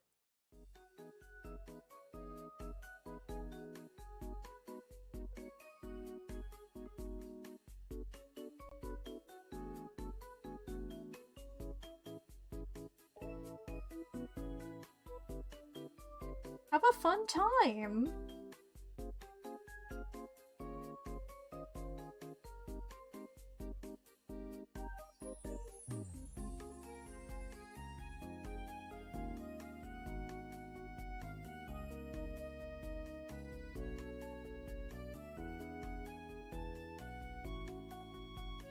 There's a part of me that's like, maybe I shouldn't be saying this in case some sort of creature is watching me, you know? I feel like I'm sort of making myself an easy target if there's like... If Cherith the Goblin King is real, I feel like I am making myself sort of an easy target right now. But I do like my life here. If I could do a sort of Persephone situation, that'd be cool. You know?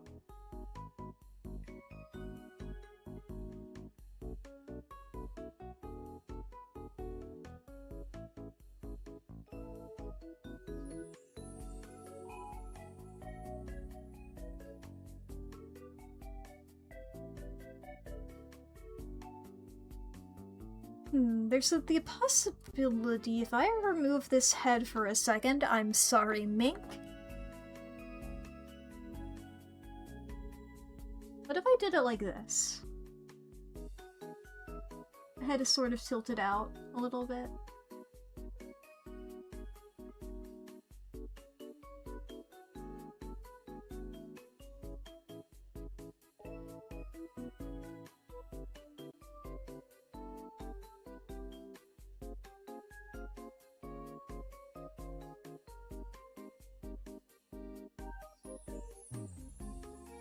And I can do the same over here with Lennox, because I'm worried about drawing the antlers in profile.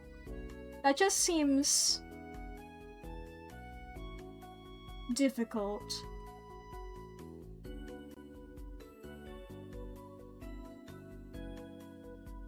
And I don't dislike that. Let me also try... No, I like that.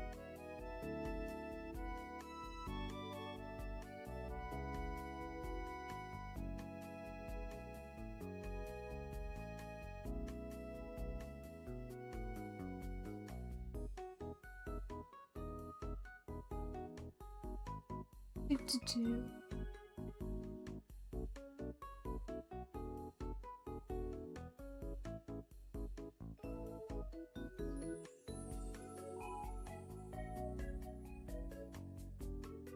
I mean, do I just straight up want him to be doing the clenched fist thing? It's possible.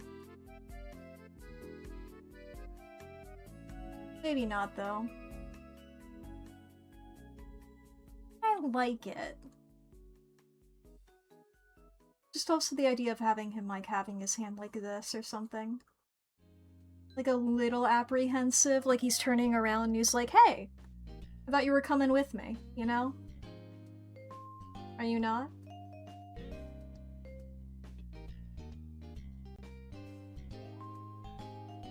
I don't think I've explained who these characters are this stream. My bad. These are Mink and Lennox. They're both immortal characters who were previously friends, but have had, like, a falling out due to, disagreements over what to do with their immortality. And I fucking love that dynamic. Well, this sort of looks like doing, like, a little sassy hand on hip. That's not the vibe I'm trying to go for.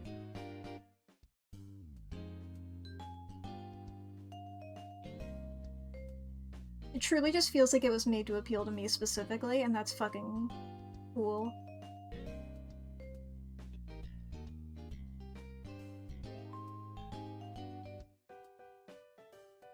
Wah, I sneezed.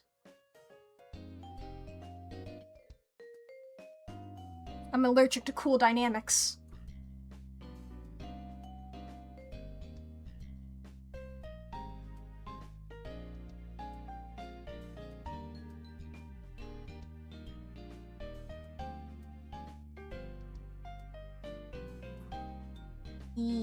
Thank you.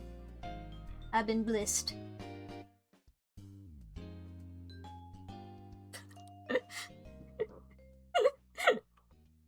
I've been...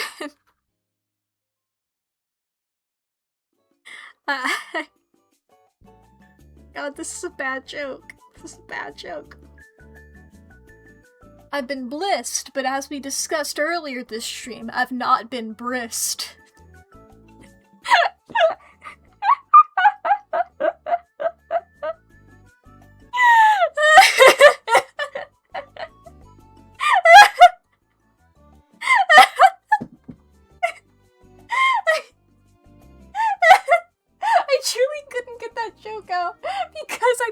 Too funny, and I tried multiple times to open my mouth and say it, but I kept like laughing silently. Oh god, okay, I'm normal. I'm back to normal. I'm back to normal. I turned into a gray cat.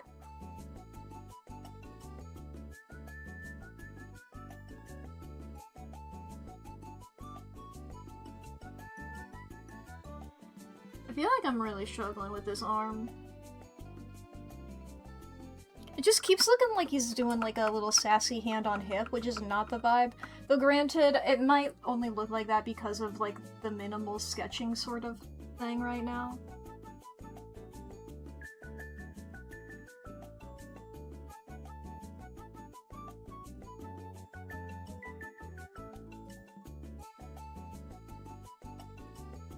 When this looks more, and yeah, if I added adding the fingers to it like that a little bit, implying the fingers at the very least, does make it read more as sort of like starting to walk.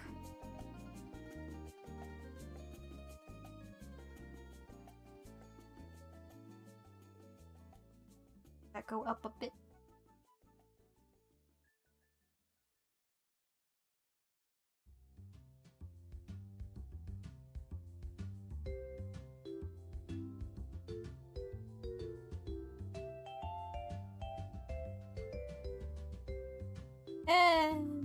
This arm is close enough. This arm is close enough. I'm not gonna wiggle it around anymore. I don't know if I need the other arm though. Let me get this guy up here. Let's get these antlers in. These are pretty simple antlers. That's pretty good. I don't have to worry about getting those.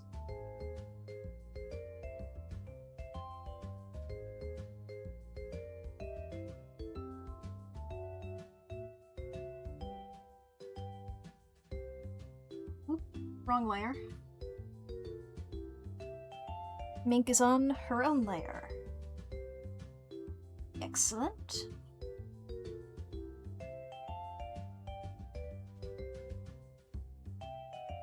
I mean, I could have this arm coming out a little bit. Potentially. I like their tails. I still like how Mink is so fluffy and Lennox is so smooth.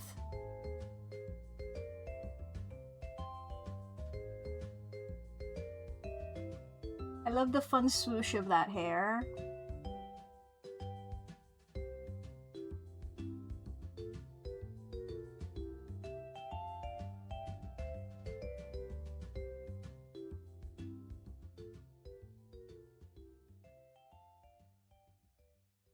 Okay, and then we have this little wrong layer. I know what layers I'm using. Okay, we got a couple of different clothes options. I think this is like a nice little fancy moment, but these are more like actual, is the vibe I get. I think I'm gonna add The little... Is it still a cloak if it's this small? Or is there a different term for it?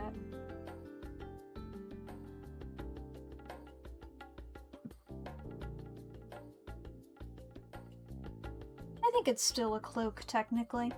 I don't know why it would necessarily be different, but sometimes when clothes are a little bit different, they get a whole new word. And it's like, why?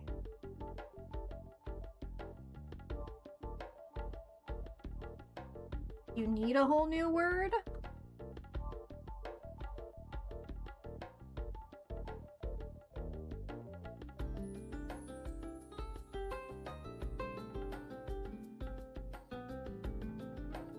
Oh, these are little fun sleeve things. I didn't notice them until now. This little sort of glovey bits. And this one. I noticed them on this. I thought that was just for cool fashion. Are these, which of those fingers are... Yeah, this is sort of like a... It's not quite a drawing glove. Because you don't really cover the finger on those. But hell yeah. By the finger, the thumb. But you can if you want.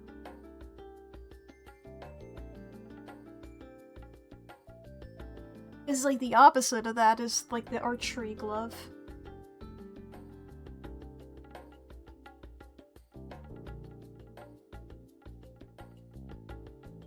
Oh yeah, and I believe you had, yeah.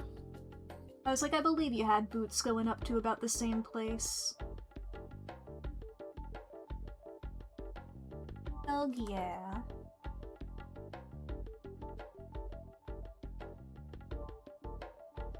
Oh, that explains that. I was like, oh, I didn't put sleeves on mink. 'Cause you don't... They're not visible. That's why I didn't. Alright, hell yeah. I don't really know what Mink is doing here. Just sort of having one hand up like, yeah! Maybe waving off over to somebody. I like this a lot. It's gonna look really cool when it has color and shading. And also line art. It'll look good when it's good. Oh boy. Yeah. I might leave it at that. We trust the process. Exactly. We trust the process. That's how things work. Things start off bad and then they become good. That's the wonderful world of pretty much everything. I was gonna say world of art. No, that's literally everything.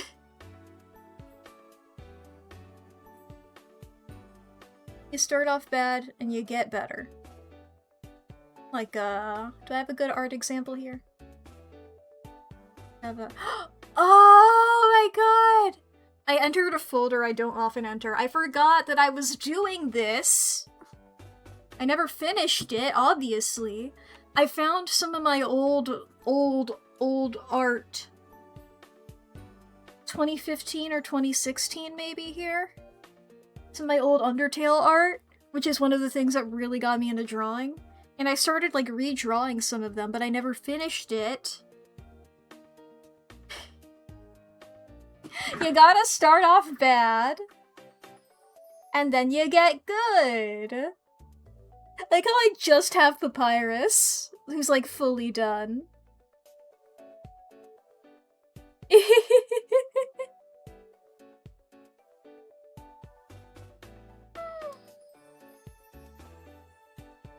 Oh my god, I forgot I was doing this. The old sketches, the sacred texts! This is some of my really old shit here. This is what I was super into drawing. You can see like a little My Little Pony there in the background, really faintly.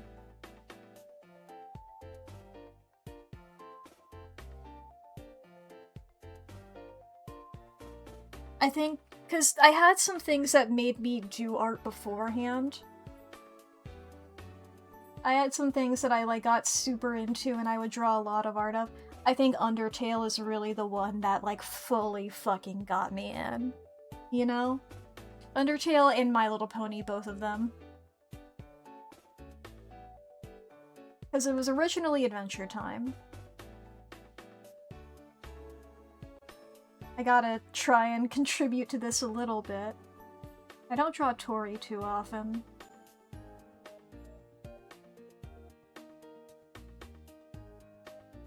Yeah, I'm on a nickname basis with Toriel. She's cool.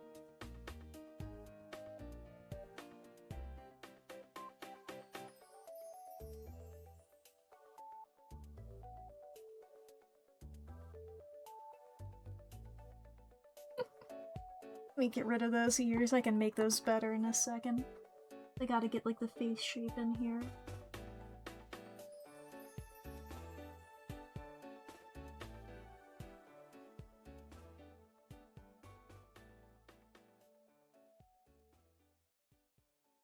A fun little detour here at the end.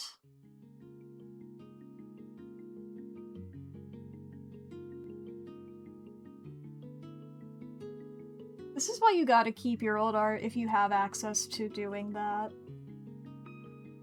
It's so fun to do this kind of thing, in my humble opinion.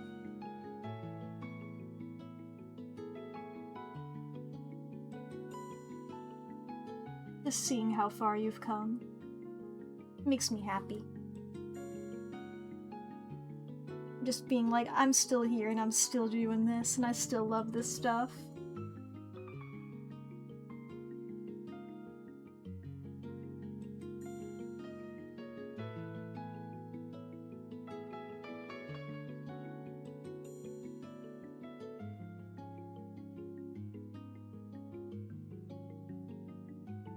The ears are throwing me off a bit here.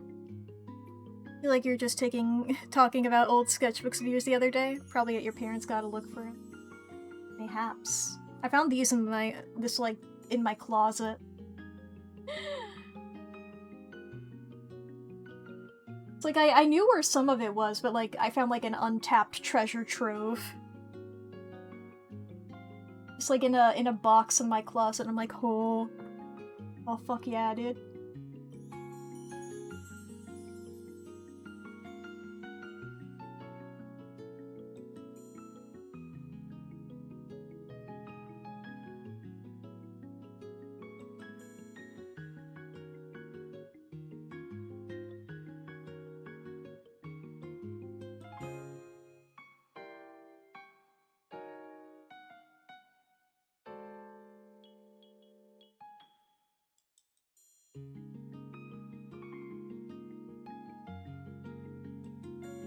I'm getting too into drawing Toriel now. I'm too hyper-focused on her.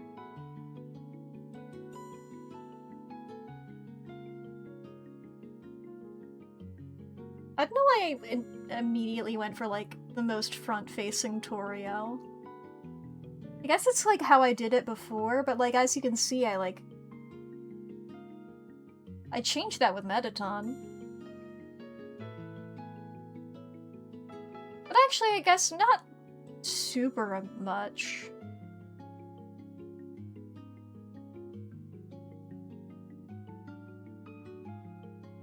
I'm not even really that happy with this Toriel, I'm gonna be real.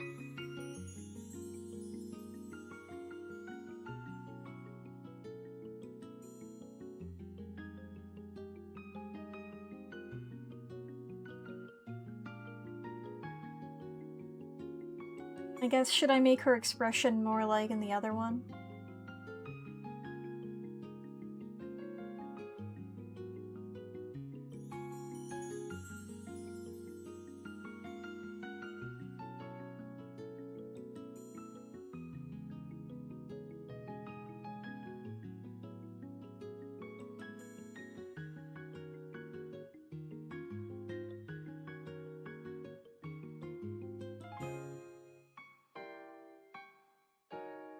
Yeah, this is not working. I'm gonna delete that one. I'll come back to it later. Oh, Napstablook is... Napstablook doesn't really change that much, I'm gonna be real. Napstablook is like a harder design to mess up.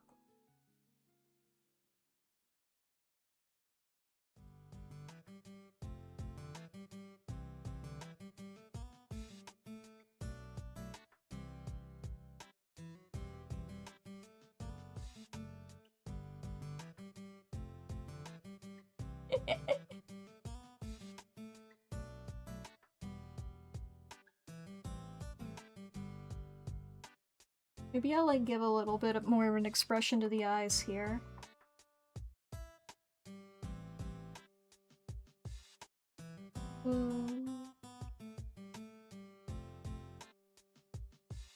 Cutie.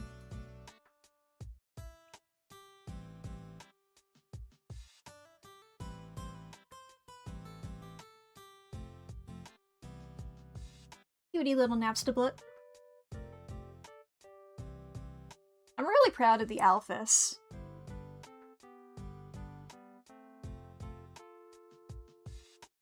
Like, there's some real subtle goodness in that one.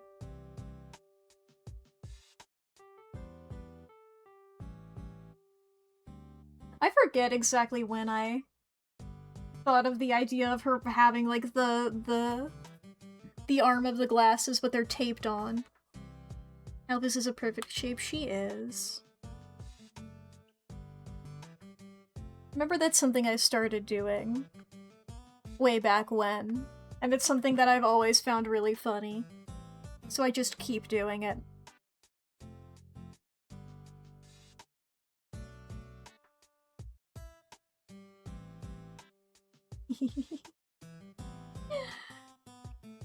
Alright, that was a good diversion there. These fuckos.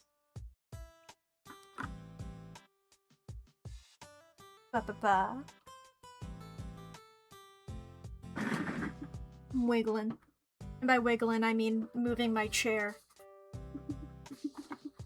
It's just a bit loud, so I assume y'all can hear it, so...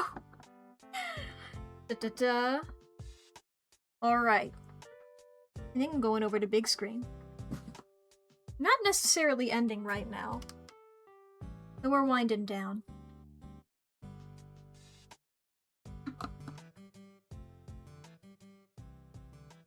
Hell yeah. I love doing art. Whenever I'm not doing art, I don't want to do art. Whenever I'm doing art, I want to do art forever. You know? It's like, I've seen people post about, like, being in the shower like this, you know? Where it's like, when you're not actively in the shower, it's like, oh, man. I don't want to get in the wet box. And you get in the shower and you're like, oh my god, this fucking rules, I love it in here. Why did I ever not want to be in here? I don't want to get out of here. Then you have to leave the shower and it's like, oh, okay. I don't like it, I wish I was back doing that. Then you get back to the point where you're like, I don't want to go in the wet box again. You know? Art is like that. Where it's like, I just have to do it. I simply have to. It's in my bones. It's in my blood. It's in all my other gunk that isn't bones or blood. It's so true, exactly. Maybe I shouldn't be saying exactly about a thing that I just said. I was so right when I said this. Oh boy. Alrighty. I guess even if I'm still here, I can check who's live. I can see who the options are of raid.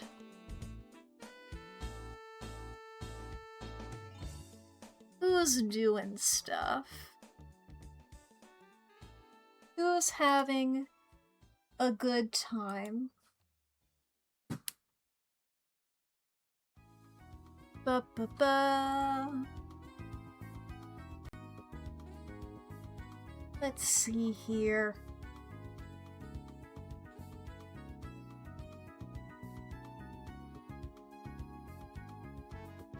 Whoa, that art fucking rules! Holy shit! Oh my god, that art fucking rules. Okay, we're rating CB Doodles because the art fucking rules. Holy shit.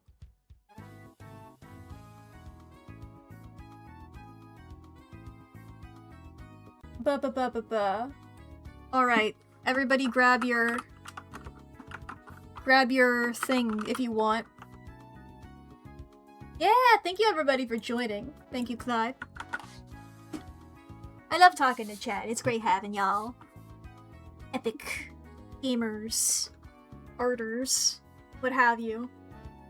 And all of the variety of quality of things that we've talked about this stream. Real highs and lows, real ups and downs. But I've had a great time overall. Thank you guys for joining. CB Doodles, I believe, is also doing Artfight, if I recall the title of the stream. But hell yeah. More circumcision talk on the next Mack stream. That is a promise. Potentially. What are you gonna... I was gonna say, what are you gonna do? But, I guess that answers that. Well, good night, everybody!